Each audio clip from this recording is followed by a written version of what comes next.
ಸರ್ವ ವಿದ್ಯಾರ್ಥಿ ಮಿತ್ರರಿಗೆ ನಮಸ್ಕಾರಗಳು. ಈ ಒಂದು ವಿಡಿಯೋದೊಳಗೆ ನಾವು ತೌಲನಿಕ ಸಾಹಿತ್ಯ ಅಧ್ಯಯನ ಈ ಶೀರ್ಷಿಕೆಯಡಿಯಲ್ಲಿನ ಎರಡನೇ ಭಾಗವನ್ನು ವಿಸ್ತಾರವಾಗಿ ನೋಡಿಕೊಂಡು ಬರೋಣ ವಿದ್ಯಾರ್ಥಿಗಳೇ. ಈ ವಿಡಿಯೋಕ್ಕೆ ನಾನು ಪರಾಮರ್ಶನ ಗ್ರಂಥವಾಗಿ CN ರಾಮಚಂದ್ರರಾವ್ರವರ ಗ್ರಂಥವನ್ನು ಮತ್ತು ಈಗಾಗಲೇ ಚರ್ಚಿಸಿರ್ತಕ್ಕಂಥ ಹಲವಾರು ಇಂಗ್ಲೀಷ್ ಕೃತಿಗಳು ಮತ್ತು ಲೇಖನಗಳನ್ನು ನಾನು ಬಳಸ್ಕೊಂಡಿದ್ದೇನೆ. ಅವರೆಲ್ಲರಿಗೂ ಕೂಡ ಋಣಿಯಾಗಿ ಈ ಒಂದು ವಿಡಿಯೋವನ್ನು ಎಲ್ಲ ವಿದ್ಯಾರ್ಥಿಗಳ ಅಧ್ಯಯನದ ಅನುಕೂಲಕ್ಕಾಗಿ ಮಾಡ್ತಾ ಇದ್ದೇನೆ. ನಾನು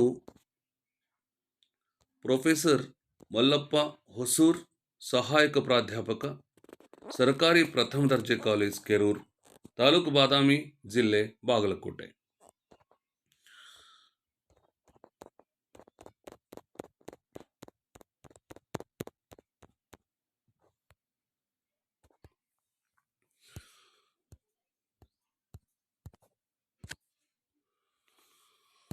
ಪ್ರಸ್ತುತ ನಾವು ಅಧ್ಯಯನ ಮಾಡ್ತಾ ಇರುವಂತಹ ವಿಷಯ ತೌಲನಿಕ ಸಾಹಿತ್ಯದ ಮುಖ್ಯ ಪ್ರಕಾರಗಳು ಅಂತ. ಏನು ವಿಭಿನ್ನ ಲೇಖಕರು ತಮ್ಮ ಕೃತಿಗಳಲ್ಲಿ ಉಲ್ಲೇಖಿಸಿದ್ದಾರೆ ಅವುಗಳನ್ನು ಒಳಗೊಂಡಿರ್ತಕ್ಕಂತಹ ಸಾಹಿತ್ಯ ಅಧ್ಯಯನದ ಮುಖ್ಯ ಪ್ರಕಾರಗಳು, ವಿಶೇಷವಾಗಿ ಕಂಪೇರಿಟಿವ್ ಲಿಟ್ರೇಚರ್ಗೆ ಸಂಬಂಧಪಟ್ಟಂತೆ. ಯಾಕೆ ಅಂತಂದರೆ, ಹೋಲಿಕೆಗೆ ಏನಾದರೂ ಸಾಮ್ಯ ಮತ್ತು ವೈಷಮ್ಯ ಇರುವಂತಹ ಕೃತಿಗಳನ್ನು ಮಾತ್ರ ನಾವು ಎತ್ತಿಕೊಳ್ಳಬೇಕಾಗ್ತದೆ.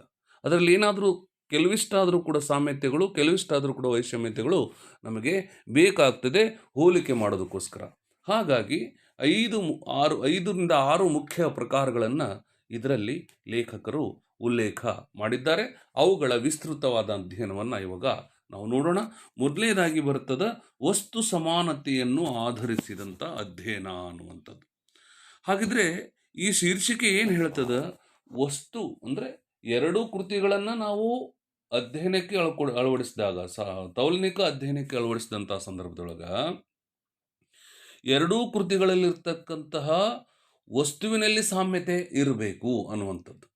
ಈಗ ಉದಾಹರಣೆಗೆ ನಾವು 2 ಮಹಾಕಾವ್ಯಗಳನ್ನು ತೆಗೆದುಕೊಳ್ಬೋದು, 2 ಖಂಡ ಕಾವ್ಯಗಳನ್ನು ತೆಗೆದುಕೊಳ್ಬೋದು, 2 ಪಾತ್ರ ಸಮಾನತೆಗಳಿಗೆ ಸಂಬಂಧಪಟ್ಟಂತಹ ವಸ್ತುವನ್ನು ಉಳ್ಳಂತಹ ಕೃತಿಗಳನ್ನು ನಾವು ತೆಗೆದುಕೊಳ್ಬೋದು. ಹಾಗಾಗಿ ವಸ್ತು ಸಮಾನತೆಯನ್ನು ಆಧರಿಸಿರ್ತಕ್ಕಂತಹ ಕೃತಿಗಳನ್ನು ತೆಗೆದುಕೊಂಡು ನಾವು ಅಧ್ಯಯನ ಮಾಡುವಂತಹ ಒಂದು ಅಧ್ಯಯನ ಶಿಸ್ತು ಏನಿದೆ ಅದು ಈ ಒಂದು ಅಂಶದಲ್ಲಿ ಚರ್ಚಿತವಾಗ್ತದೆ.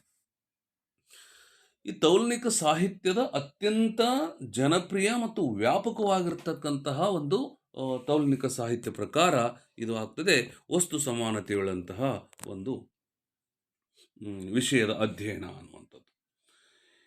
ಹಾಗಿದ್ರೆ ಇಲ್ಲಿ ಏನು ಮಾಡ್ತೀವಿ ಅಂತಂದರೆ, ಒಂದು ಸಮಾನ ವಸ್ತು ಅಥವಾ ಒಂದು ಸಮಾನ ವಿಷಯ ಅಥವಾ ಒಂದು ಸಮಾನ ಅಂತರ್ಭಾವವನ್ನು ಒಳಗೊಂಡಿರ್ತಕ್ಕಂತಹ ಕೃತಿಗಳ ತೌಲನಿಕ ಅಧ್ಯಯನ ಈ ಒಂದು ಅಧ್ಯಯನದಲ್ಲಿ ನಡೀತದೆ. ಅಷ್ಟೇ ಅಲ್ಲದೆ ವಿಭಿನ್ನ ಭಾಷೆಗಳಲ್ಲಿ ವಿಭಿನ್ನ ಕಾಲಘಟ್ಟಗಳಲ್ಲಿ ರಚಿಸಲ್ಪಟ್ಟಿರ್ತಕ್ಕಂತಹ ಅನೇಕ ಕೃತಿಗಳ ತೌಲನಿಕ ಅಧ್ಯಯನ ಈ ಒಂದು ಅಂಶದಲ್ಲಿ ನಡೀತದೆ. ಅಷ್ಟೇ ಅಲ್ಲದೆ ಇವುಗಳ ಅಧ್ಯಯನದಿಂದ ಆ ವಸ್ತುವನ್ನು, ವಿಷಯವನ್ನು, ಅಂತರ್ಭಾವವನ್ನು ಬೆಳೆಸಿರುವ ಬಗೆಯಲ್ಲಿರುವ ಸಾಮ್ಯ ಮತ್ತು ವೈಷಮ್ಯಗಳನ್ನು ಗುರುತಿಸುವಂಥ ಕೆಲಸ ನಡೀತದೆ. ಮತ್ತು ಅವುಗಳನ್ನು ಆಧರಿಸಿ ರಚಿಸಲ್ಪಟ್ಟಿರ್ತಕ್ಕಂಥ ಸಮಾಜೋ ಸಂಸ್ಕೃತಿ ಅಧ್ಯಯನ ಮತ್ತು ವ್ಯಾಪಕವಾದ ಚಿಂತನ ಇಂತಹ ಒಂದು ಅಧ್ಯಯನದಿಂದ ನಮಗೆ ತಿಳಿತದೆ. ಹಾಗಾದರೆ ಏನು ತಗೋಬೋದು?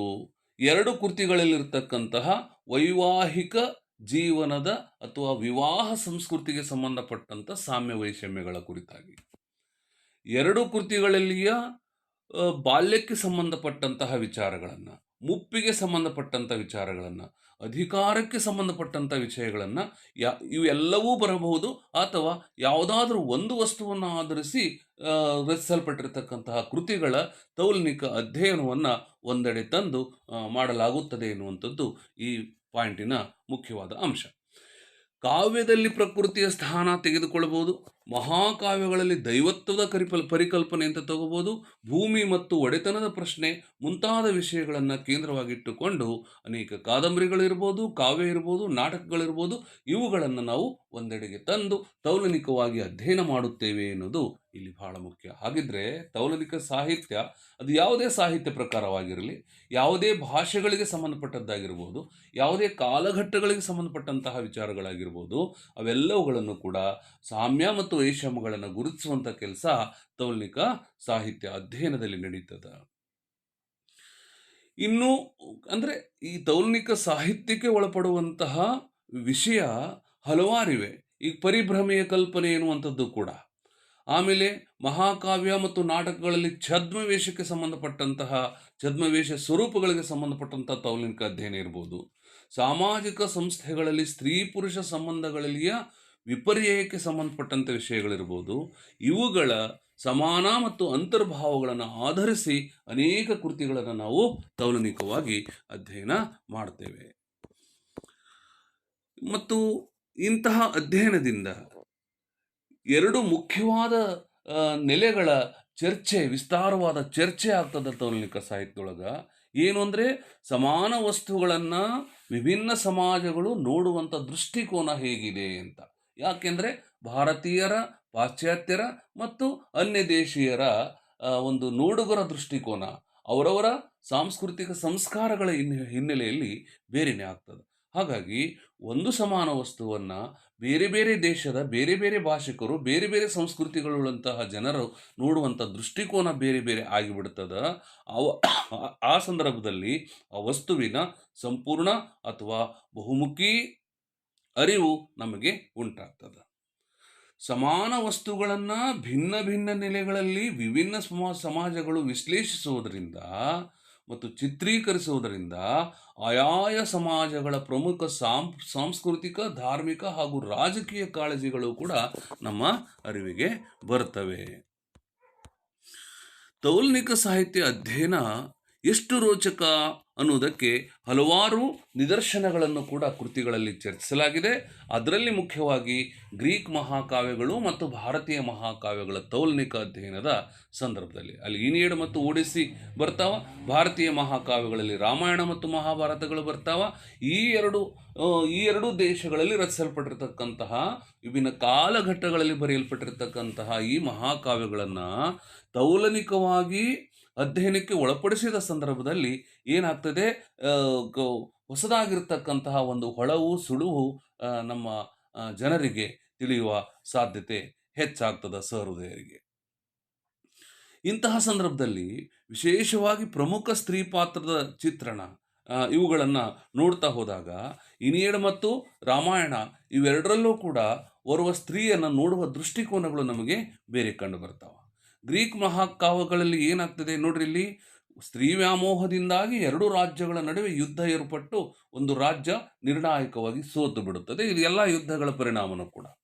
ಹಾಗೆ ಗ್ರೀಕ್ ಮಹಾಕಾವ್ಯಗಳಲ್ಲಿ ಟ್ರಾಯ್ ರಾಜ್ಯ ಸೋತು ಹೋಗುತ್ತದೆ. ಭಾರತೀಯ ಮಹಾಕಾವ್ಯದಲ್ಲಿ ಶ್ರೀಲಂಕಾ ಸೋತು ಹೋಗುತ್ತದೆ. ಯಾವ ಕಾರಣದಿಂದ? ಸ್ತ್ರೀ ವ್ಯಾಮೋಹದ ಕಾರಣದಿಂದ. ಸ್ತ್ರೀ ವ್ಯಾಮೋಹ ಅನ್ನುವಂಥದ್ದು ಭಾರತೀಯ ಮಹಾಕಾವ್ಯಗಳಿಗೂ ಗ್ರೀಕ್ ಮಹಾಕಾವ್ಯಗಳಿಗೂ ಸಮಾನ ವಿಷಯಾಂಶವಾಗಿ ಇಲ್ಲಿ ನಮಗೆ ಕಂಡು ಬರ್ತದೆ. ಆದರೆ ಇಲ್ಲಿ ಭಿನ್ನತೆಯ ಅಂಶಗಳು ಕೂಡ ಇರೋದನ್ನು ನಾವು ಗುರುತಿಸಬೇಕು. ಈ ಸಮಾನ ವಸ್ತುಗಳನ್ನು ಎರಡು ಕೃತಿಗಳು ಭಿನ್ನ ರೀತಿಯಲ್ಲಿ ಭಿನ್ನ ತಾತ್ವಿಕ ಧ್ವನಿಗಳನ್ನು ಒಳಗೊಂಡಂತೆ ಚರ್ಚಿಸಲ್ಪಟ್ಟಿವೆ. ಈ ತೌಲನಿಕ ಸಾಹಿತ್ಯ ಅಧ್ಯಯನ ಸ್ಥೂಲವಾಗಿ ಸಮಾನವಾಗಿರುವ ವಸ್ತುಗಳ ಚಿತ್ರಣದಲ್ಲಿ ಕಂಡುಬರುವಂತಹ ಭಿನ್ನತೆಗಳನ್ನು ಗುರುತಿಸುವಂಥ ಕೆಲಸವನ್ನು ಕೂಡ ಮಾಡ್ತದೆ.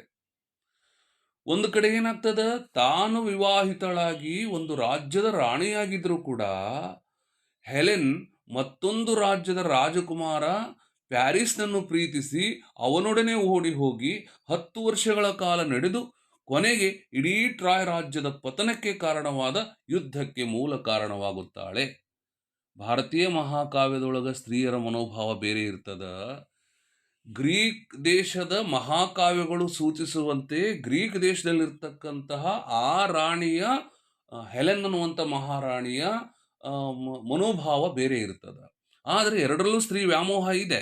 ಆದರೆ ಗ್ರೀಕ್ ಮಹಾಕಾವ್ಯಗಳಲ್ಲಿ ಮಹಾರಾಣಿ ಹೆಲೆನ್ ಏನು ಮಾಡ್ತಾಳಕಿ, ಇನ್ನೊಬ್ಬ ರಾಜ್ಯದ ರಾಜಕುಮಾರನನ್ನು ಪ್ರೀತಿಸಿ ಓಡಿ ಹೋಗಿ 10 ವರ್ಷಗಳವರೆಗೆ ಅವನೊಂದಿಗೆ ಇದ್ದು ಕೊನೆಗೆ ಮಹಾ ದುರಂತಮಯವಾಗಿರ್ತಕ್ಕಂಥ ಯುದ್ಧಕ್ಕೆ ಕಾರಣವಾಗ್ತಾಳೆ ಹೆಲೆನ್. ಆದರೆ ಸೀತೆಯ ದೃಷ್ಟಿಗೆ ನಾವು ಬಂದಾಗ ಸೀತೆಯ ಮನೋಭಾವ ಭಾರತೀಯ ಸಂಸ್ಕೃತಿ ಮತ್ತು ಸಂಸ್ಕಾರದ ಹಿನ್ನೆಲೆಯಲ್ಲಿ ಚಿತ್ರಿತವಾಗಿದ್ದನ್ನು ನಾವು ನೋಡ್ತೀವಿ. ಹಾಗಾಗಿ ಗ್ರೀಕ್ ರಾಷ್ಟ್ರಗಳಿಗೂ ಟ್ರಾಯ್ ರಾಷ್ಟ್ರಕ್ಕೂ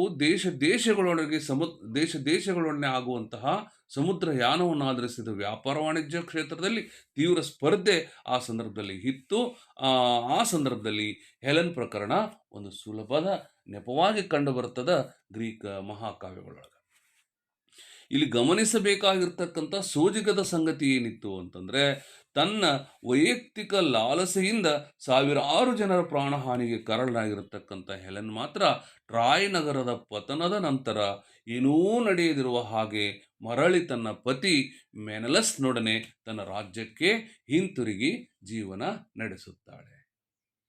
ಇದು ವಿಚಿತ್ರ. ಇದು ಪ್ರೀತಿಸಿದ್ದು ಇನ್ನೊಬ್ಬ ದೇಶದ ರಾಜಕುಮಾರನನ್ನ, ಅದು ವಿಶೇಷವಾಗಿ ತಾನೊಬ್ಬ ವಿವಾಹಿತೆಯಾಗಿ ಹೋದ್ಲು, ಇನ್ನೊಂದು ದೇಶಕ್ಕೆ ಪ್ರೀತಿಸಿ ಅಲ್ಲಿ ಜೀವನ ನಡೆಸಿದ್ಲು, ಮತ್ತೆ ದೊಡ್ಡ ದುರಂತ ನಡೀತು, ಮತ್ತೆ ತನ್ನ ಸಾಮ್ರಾಜ್ಯಕ್ಕೆ ಬಂದು ಏನೂ ನಡೆಯದೇ ಇರೋ ಹಾಗೆ ಆಕೆ ತನ್ನ ಜೀವನ ನಡೆಸಿದ್ದು ಅನ್ನುವಂಥದ್ದು. ಇದು ಏನಂದ್ರೆ, ಆಯಾ ಕಾಲಘಟ್ಟದೊಳಗ ಆಯಾ ಸಮಾಜ, ಆಯಾ ಮನಸ್ಥಿತಿ ಸ್ವೀಕೃತವಾದ ಮೌಲ್ಯಗಳನ್ನು ಅದು ಸೂಚಿಸ್ತಾ ಹೋಗ್ತದೆ. ಇದು ಗ್ರೀಕ್ ದೇಶದ ಮಹಾಕಾವ್ಯಗಳಿಗೆ ಒಗ್ಗುವಂತ ಮಾತಾಗ್ತದೆ. ಇನ್ನು ಸೀತೆಯ ವಿಷಯಕ್ಕೆ ನಾವು ಬಂದಂಥ ಸಂದರ್ಭದಲ್ಲಿ ಏನಾಗ್ತದೆ, ಸೀತೆ ಅಪಹರಿಸಲ್ಪಟ್ಟವಳು, ಹೆಲೆನ್ ಇನ್ನೊಬ್ಬರನ್ನ ಪ್ರೀತಿಸಿ ಹೋದಂಥವಳು. ಎಷ್ಟು ವಿಚಿತ್ರ ಇದೆ. ಸೀತೆ ಅಪಹರಿಸಲ್ಪಟ್ಟವಳು ಎಂತಹ ವಿಷಮ ಸ್ಥಿತಿಯಲ್ಲಿಯೂ ಕೂಡ ರಾವಣನಿಗೆ ಮನಸೋಲದೆ ಸದಾ ರಾಮನನ್ನೇ ಧ್ಯಾನಿಸುತ್ತಿರುವಂಥವಳು. ಇಲ್ಲಿ ಭಾರತೀಯರು ಈ ಸ್ತ್ರೀಯ ವ್ಯಕ್ತಿತ್ವವನ್ನು ಅತ್ಯಂತ ಉತ್ತುಂಗಕ್ಕೇರಿಸಿ ನೋಡುತ್ತಾರೆ. ಕಾರಣ ಏನಂದ್ರೆ, ಭಾರತೀಯ ಮನಸ್ಥಿತಿ ಬಯಸೋದು ಇದನ್ನ. 7 ಜನ್ಮಗಳಲ್ಲಿ ಪತಿಯೇ ಇವನೇ ನನ್ನ ಪತಿಯಾಗಿರ್ಬೇಕಂತೇಳಿ ಸಪ್ತಪದಿಯನ್ನು ತುಳಿಸಿದಂಥವರು ಮತ್ತು ವಿವಾಹ ಬಂಧನದ ಪಾವಿತ್ರ್ಯತೆಯನ್ನ ಸರ್ವಕಾಲಕ್ಕೂ ಉಳಿಸಿಕೊಂಡು ಬರಬೇಕು ಅನ್ನುವಂಥ ಸಂಸ್ಕೃತಿ ಸಂಸ್ಕಾರಗಳನ್ನು ಒಳಗೊಂಡಿರ್ತಕ್ಕಂಥವರು ಭಾರತೀಯರು. ಆ ಒಂದು ಭಾರತೀಯರ ಮನಸ್ಥಿತಿಯನ್ನ ಭಾರತೀಯ ಮಹಾಕಾವ್ಯಗಳಲ್ಲಿ ಸೇರಿಸಿರುವುದನ್ನು ವಾಲ್ಮೀಕಿಯ ರಾಮಾಯಣದ ಮೂಲಕ ನಾವು ನೋಡ್ತಾ ಹೋಗ್ತೇವೆ. ಹಾಗಾಗಿ ಇಲ್ಲಿ ಏನಾಗ್ತದೆ, ಸೀತೆ ಅಪಹರಿಸಲ್ಪಟ್ಲು, ಎಷ್ಟು ಸಮಯ ಕಳೆದರೂ ಕೂಡ ರಾವಣನಿಗೆ ಮನಸ್ಸೋಲಿಲ್ಲ, ರಾಮನನ್ನೇ ಧ್ಯಾನಿಸುತ್ತಾ ಇದ್ಲು ಅನ್ನುವಂಥದ್ದು. ಇದು ಭಾರತೀಯ ಸಂಸ್ಕೃತಿ ಹೇಳುತ್ತದೆ, ಪತಿಯೇ ಪರದೈವ, ಪತಿನೇ ನಿನಗೆ ಸರ್ವಸ್ವ ಅನ್ನುವಂತಹ ತತ್ವವನ್ನು ನಂಬಿರ್ತಕ್ಕಂಥದ್ದು ಭಾರತೀಯ ಸಂಸ್ಕೃತಿ ಆಗ್ತದೆ. ಅಂತಹ ಸೀತೆ ಲಂಕಾಯುದ್ಧದ ನಂತರ ತನ್ನ ಪಾವಿತ್ರ್ಯವನ್ನು ದೃಢಪಡಿಸಲು ಅಗ್ನಿ ಪ್ರವೇಶ ಮಾಡಬೇಕಾಗುತ್ತದೆ. ಇದು ಬಹಳ ವಿಚಿತ್ರ. ಸಂಶಯ ಸಂದೇಹ ಅನ್ನುವಂಥದ್ದು ಬಹಳ ವಿಚಿತ್ರ. ಅಗ್ನಿ ಪರೀಕ್ಷೆಯ ಕಾನ್ಸೆಪ್ಟ್ಗಳು ಗ್ರೀಕ್ ದೇಶದ ಮಹಾಕಾವ್ಯಗಳಲ್ಲಿ ಕಂಡು ಬರುವುದಿಲ್ಲ. ಬಹಳ ವಿಚಿತ್ರ ಇದು. ಯಾಕೆ ಅಂತಂದ್ರೆ, ಪವಿತ್ರ ಅಪವಿತ್ರತೆಯ ಬಗ್ಗೆ ಅಲ್ಲಿನ ಮಹಾಕಾವ್ಯಗಳನ್ನು ರಚಿಸಿರ್ತಕ್ಕಂಥ ಮಹಾಕವಿಗಳ ತಲೆ ಕೆಡಿಸಲೇ ಇಲ್ಲ. ಯಾಕೆಂದ್ರೆ ಅಲ್ಲಿನ ಸಂಸ್ಕೃತಿ ಸಂಸ್ಕಾರಗಳೇ ಬೇರೆ ಇವೆ. ಆದರೆ ಮಹಾಯುದ್ಧ ನಡೆದಿತ್ತು. ಮಹಾಯುದ್ಧ ನಡೆದಂಥ ಸಂದರ್ಭದಲ್ಲಿ ಅಯೋಧ್ಯಾಪುರದ ರಾಜಕುಮಾರರು ಯುದ್ಧದಲ್ಲಿ ಗೆದ್ದು ಬಿಟ್ಟಿದ್ರು. ಯುದ್ಧದಲ್ಲಿ ಗೆದ್ದಾದ ಮೇಲೆ ಮತ್ತು ಸೀತೆಯ ಪಾವಿತ್ರ್ಯತೆಯ ಬಗ್ಗೆ ಸಂದೇಹ ಉಂಟಾಯಿತು ಅನ್ನೋದಕ್ಕಿಂತ ಸೀತೆಯ ಪಾವಿತ್ರ್ಯತೆಯ ಕುರಿತಾಗಿ ಅವರು ಸಾಬೀತುಪಡಿಸುವುದಕ್ಕೋಸ್ಕರ ಅಲ್ಲಿ ಅಗ್ನಿ ಪರೀಕ್ಷೆಯನ್ನು ಏರ್ಪಡಿಸಿದರು ಅನ್ನೋದನ್ನು ನೋಡ್ತೀವಿ. ಅಷ್ಟಾಗಿಯೂ ಕೂಡ ಅನಂತರ ಕಾರಣ ಏನೇ ಇರಲಿ ಮತ್ತೆ ಪತಿಯಿಂದ ತ್ಯಜಿಸಲ್ಪಡುತ್ತಾಳೆ. ಮಹಾಕಾವ್ಯದ ವೈರುಧ್ಯಗಳು, ತೌಲನಿಕ ಸಾಹಿತ್ಯ ಏನು ಹೇಳ್ತದ, ಎರಡೂ ಮಹಾಕಾವ್ಯಗಳಲ್ಲಿ ಇರ್ತಕ್ಕಂಥ ಸಾಮ್ಯತೆಯಲ್ಲಿಯೂ ಕೂಡ ವೈಷಮ್ಯತೆಯನ್ನು ಗುರುತಿಸೋದು, ವೈಷಮ್ಯತೆಯಲ್ಲೂ ಕೂಡ ಸಾಮ್ಯತೆಯನ್ನು ಗುರುತಿಸುವಂಥ ಕೆಲಸ ಇದರಲ್ಲಿ ಆಗ್ತದೆ. ಅಷ್ಟಾಗಿಯೂ ಕೂಡ ಅನಂತರ ಏನಾಗ್ತು, ಸೀತೆ ತನ್ನ ಪತಿಯಿಂದ ತ್ಯಜಿಸಲ್ಪಡುತ್ತಾಳೆ. ಅಗ್ನಿ ಪರೀಕ್ಷೆನೂ ಆಗುತ್ತದೆ, ಪವಿತ್ರ ಅನ್ನುವಂಥ ವಿಷಯನೂ ಗೊತ್ತಾಗ್ತದೆ. ಅದಾದ ಮೇಲೇನೂ ಕೂಡ ಮತ್ತೆ ರಾಮನಿಂದ ತಿರಸ್ಕೃತಗೊಂಡು ಪರಿತ್ಯಜಿಸಲ್ಪಟ್ಟು ಆಕೆಗೆ ಕಾಡಿಗೆ ಹೋಗುವಂಥ ಸ್ಥಿತಿ ಸೀತೆಗೆ ಬಂತು ಅನ್ನೋದನ್ನು ನಾವು ನೋಡ್ತೀವಿ. ಮಹಾರಾಣಿಯಾಗಿದ್ದರೂ ಕೂಡ ಅನಾಥೆಯಂತೆ ಕಾಡಿನಲ್ಲಿ ಮಕ್ಕಳಿಗೆ ಜನ್ಮ ಕೊಡುವಂಥ ಸ್ಥಿತಿ ಅಲ್ಲಿ ಬರ್ತದೆ. ಸ್ತ್ರೀಯ ಈ 2 ಚಿತ್ರಗಳು ಸಮಾಜ ಮತ್ತು ಸಂಸ್ಕೃತಿಗಳ ಬಗ್ಗೆ ಯಾವ ಒಳನೋಟಗಳನ್ನು ಕೊಡಬಹುದು? ಆರ್ಷೇಯ ಭಾರತೀಯ ಸಮಾಜದಲ್ಲಿ ಗ್ರೀಕ್ ಸಮಾಜಕ್ಕಿಂತ ಹೆಚ್ಚು ಪುರುಷ ಕೇಂದ್ರಿತ ಮೌಲ್ಯಗಳು ವ್ಯಾಪಕವಾಗಿದ್ದವು ಎಂದು ಹೇಳಬಹುದು. ಅಥವಾ ವಿವಾಹ ಎಂಬ ಸಾಮಾಜಿಕ ಸಂಸ್ಥೆಗೆ ಗ್ರೀಕ್ ಸಮಾಜದ ಹೋಲಿಕೆಯಲ್ಲಿ ಭಾರತೀಯ ಸಮಾಜ ಹೆಚ್ಚು ಮಹತ್ವವನ್ನು ಕೊಟ್ಟಿತ್ತು ಅನ್ನುವಂಥದ್ದನ್ನು ತೀರ್ಮಾನಿಸಬಹುದೇ? ಅಥವಾ ಗ್ರೀಕ್ ಸಮಾಜದಲ್ಲಿ ಅಂದು ಸಮಷ್ಟಿಗಿಂತ ವ್ಯಕ್ತಿಗೆ ಹೆಚ್ಚು ಸ್ವಾತಂತ್ರ್ಯವಿದ್ದಿತೆ ಅನ್ನುವಂಥ ಗುಣ ನಾವು ಹೇಳ್ಬೋದು. ಅಥವಾ ಉತ್ತರಗಳಿಗಾಗಿ ಈ ಪ್ರಶ್ನೆಗಳು ನಮ್ಮನ್ನು ಇತಿಹಾಸ, ಸಮಾಜಶಾಸ್ತ್ರಗಳಂತಹ ಇತರ ಮಾನವಿಕ ಕ್ಷೇತ್ರಗಳಿಗೆ ಒಯ್ಯುತ್ತವೆ. ಇದು ಬಹಳ ಮುಖ್ಯ. ಯಾಕೆಂದರೆ ಆಯಾ ಕಾಲಘಟ್ಟದಲ್ಲಿ ಆಯಾ ದೇಶದ ಆಯಾ ದೇಶಗಳು ನಂಬಿರ್ತಕ್ಕಂತಹ ಸಾಂಸ್ಕೃತಿಕ ಮೌಲ್ಯಗಳನ್ನು ನಾವು ಅಧ್ಯಯನ ಮಾಡಿಕೊಂಡಾಗ ಎರಡೂ ಪಾತ್ರಗಳಲ್ಲಿರ್ತಕ್ಕಂತಹ ವೈರುಧ್ಯಪೂರ್ಣವಾಗಿರ್ತಕ್ಕಂತಹ ವಿಷಯಗಳ ವಿಸ್ತಾರವಾದ ಅಧ್ಯಯನ ನಡೆದು ಮಾನವನ ಗ್ರಹಿಕೆಯ ನೆಲೆ ವಿಸ್ತಾರವಾಗ್ತಾ ಹೋಗ್ತದೆ ಅಂತ ಹೇಳುವಂಥದ್ದು ತೌಲನಿಕ ಸಾಹಿತ್ಯದ ಬಹಳ ಮುಖ್ಯವಾದ ಅಂಶ. ತೌಲನಿಕ ಸಾಹಿತ್ಯ ಅಭ್ಯಾಸ ಸಂಶೋಧಕನ ಸಾಮರ್ಥ್ಯ ಹಾಗೂ ಅಭಿರುಚಿ ಇವುಗಳನ್ನು ಅವಲಂಬಿಸಿ ವ್ಯಾಪಕ ಅಂತಃಶಾಸ್ತ್ರೀಯ ಅಧ್ಯಯನಕ್ಕೆ ಅಧ್ಯಯನದ ಸಾಧ್ಯತೆಗಳನ್ನು ವಿಸ್ತರಿಸುವಂಥ ಕೆಲಸವನ್ನು ಮಾಡುತ್ತದೆ.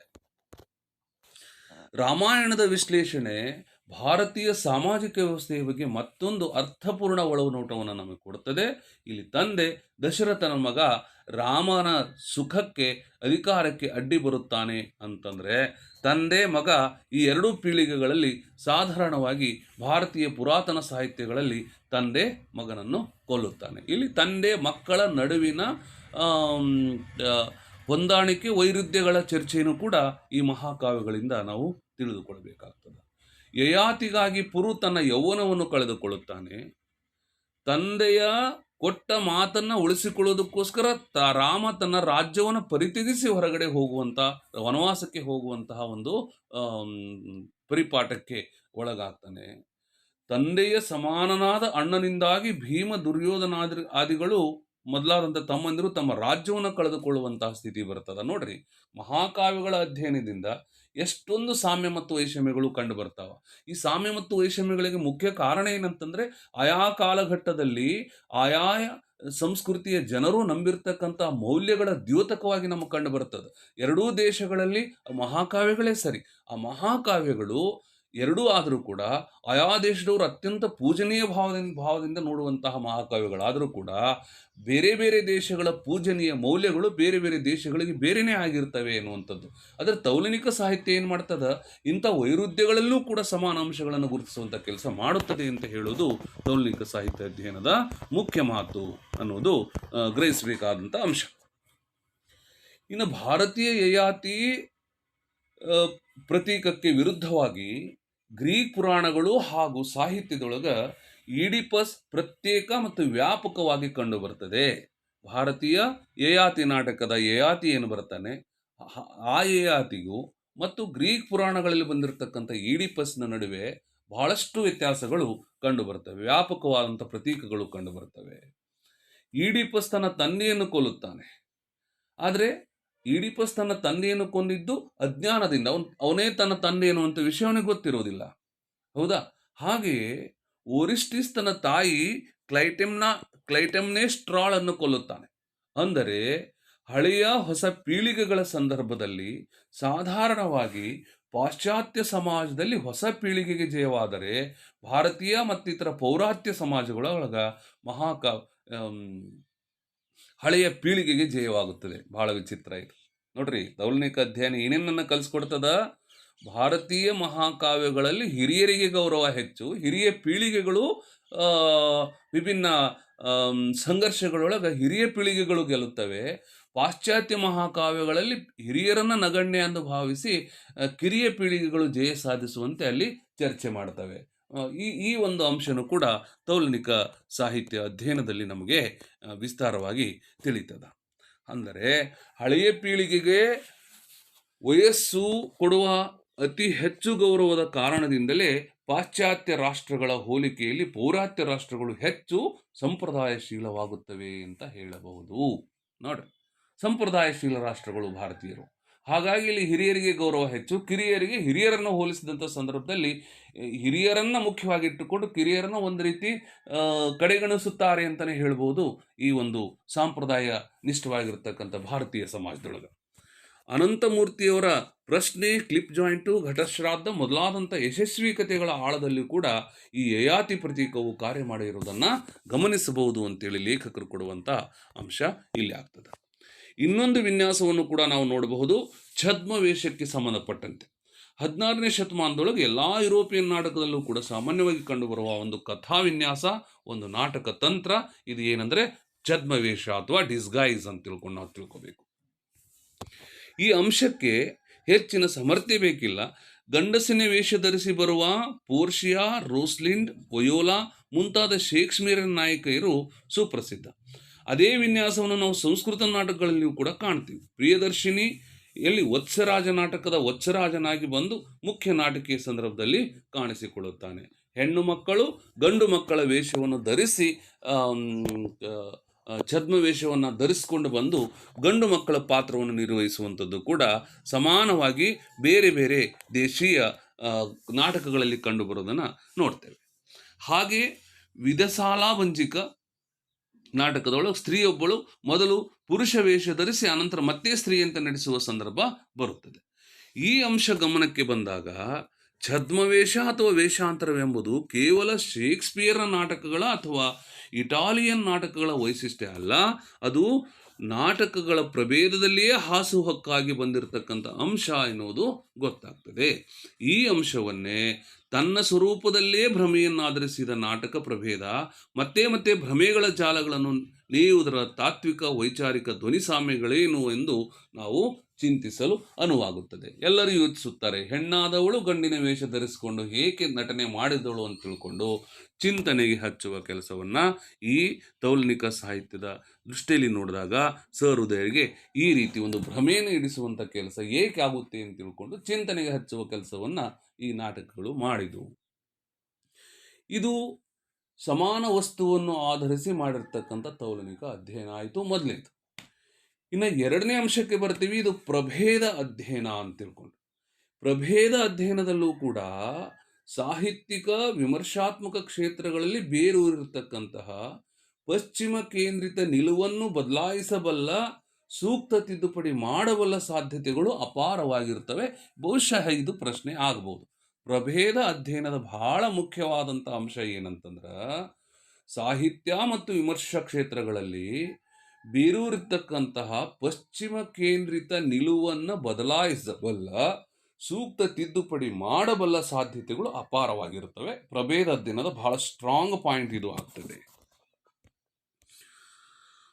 ಉದಾಹರಣೆ ಏನಪ್ಪ, ಮಹಾಕಾವ್ಯ ಎನ್ನುವಂತಹ ಸಾಹಿತ್ಯ ಪ್ರಭೇದವನ್ನು ನಾವು ತೆಗೆದುಕೊಂಡು ನೋಡಿದಾಗ ಇತ್ತೀಚಿನವರೆಗೆ ಮಹಾಕಾವ್ಯ ಅಂತಂದರೆ ಅದೊಂದು ದೀರ್ಘ ಕಥಾನಕ ಆಗಿರ್ತಿತ್ತು.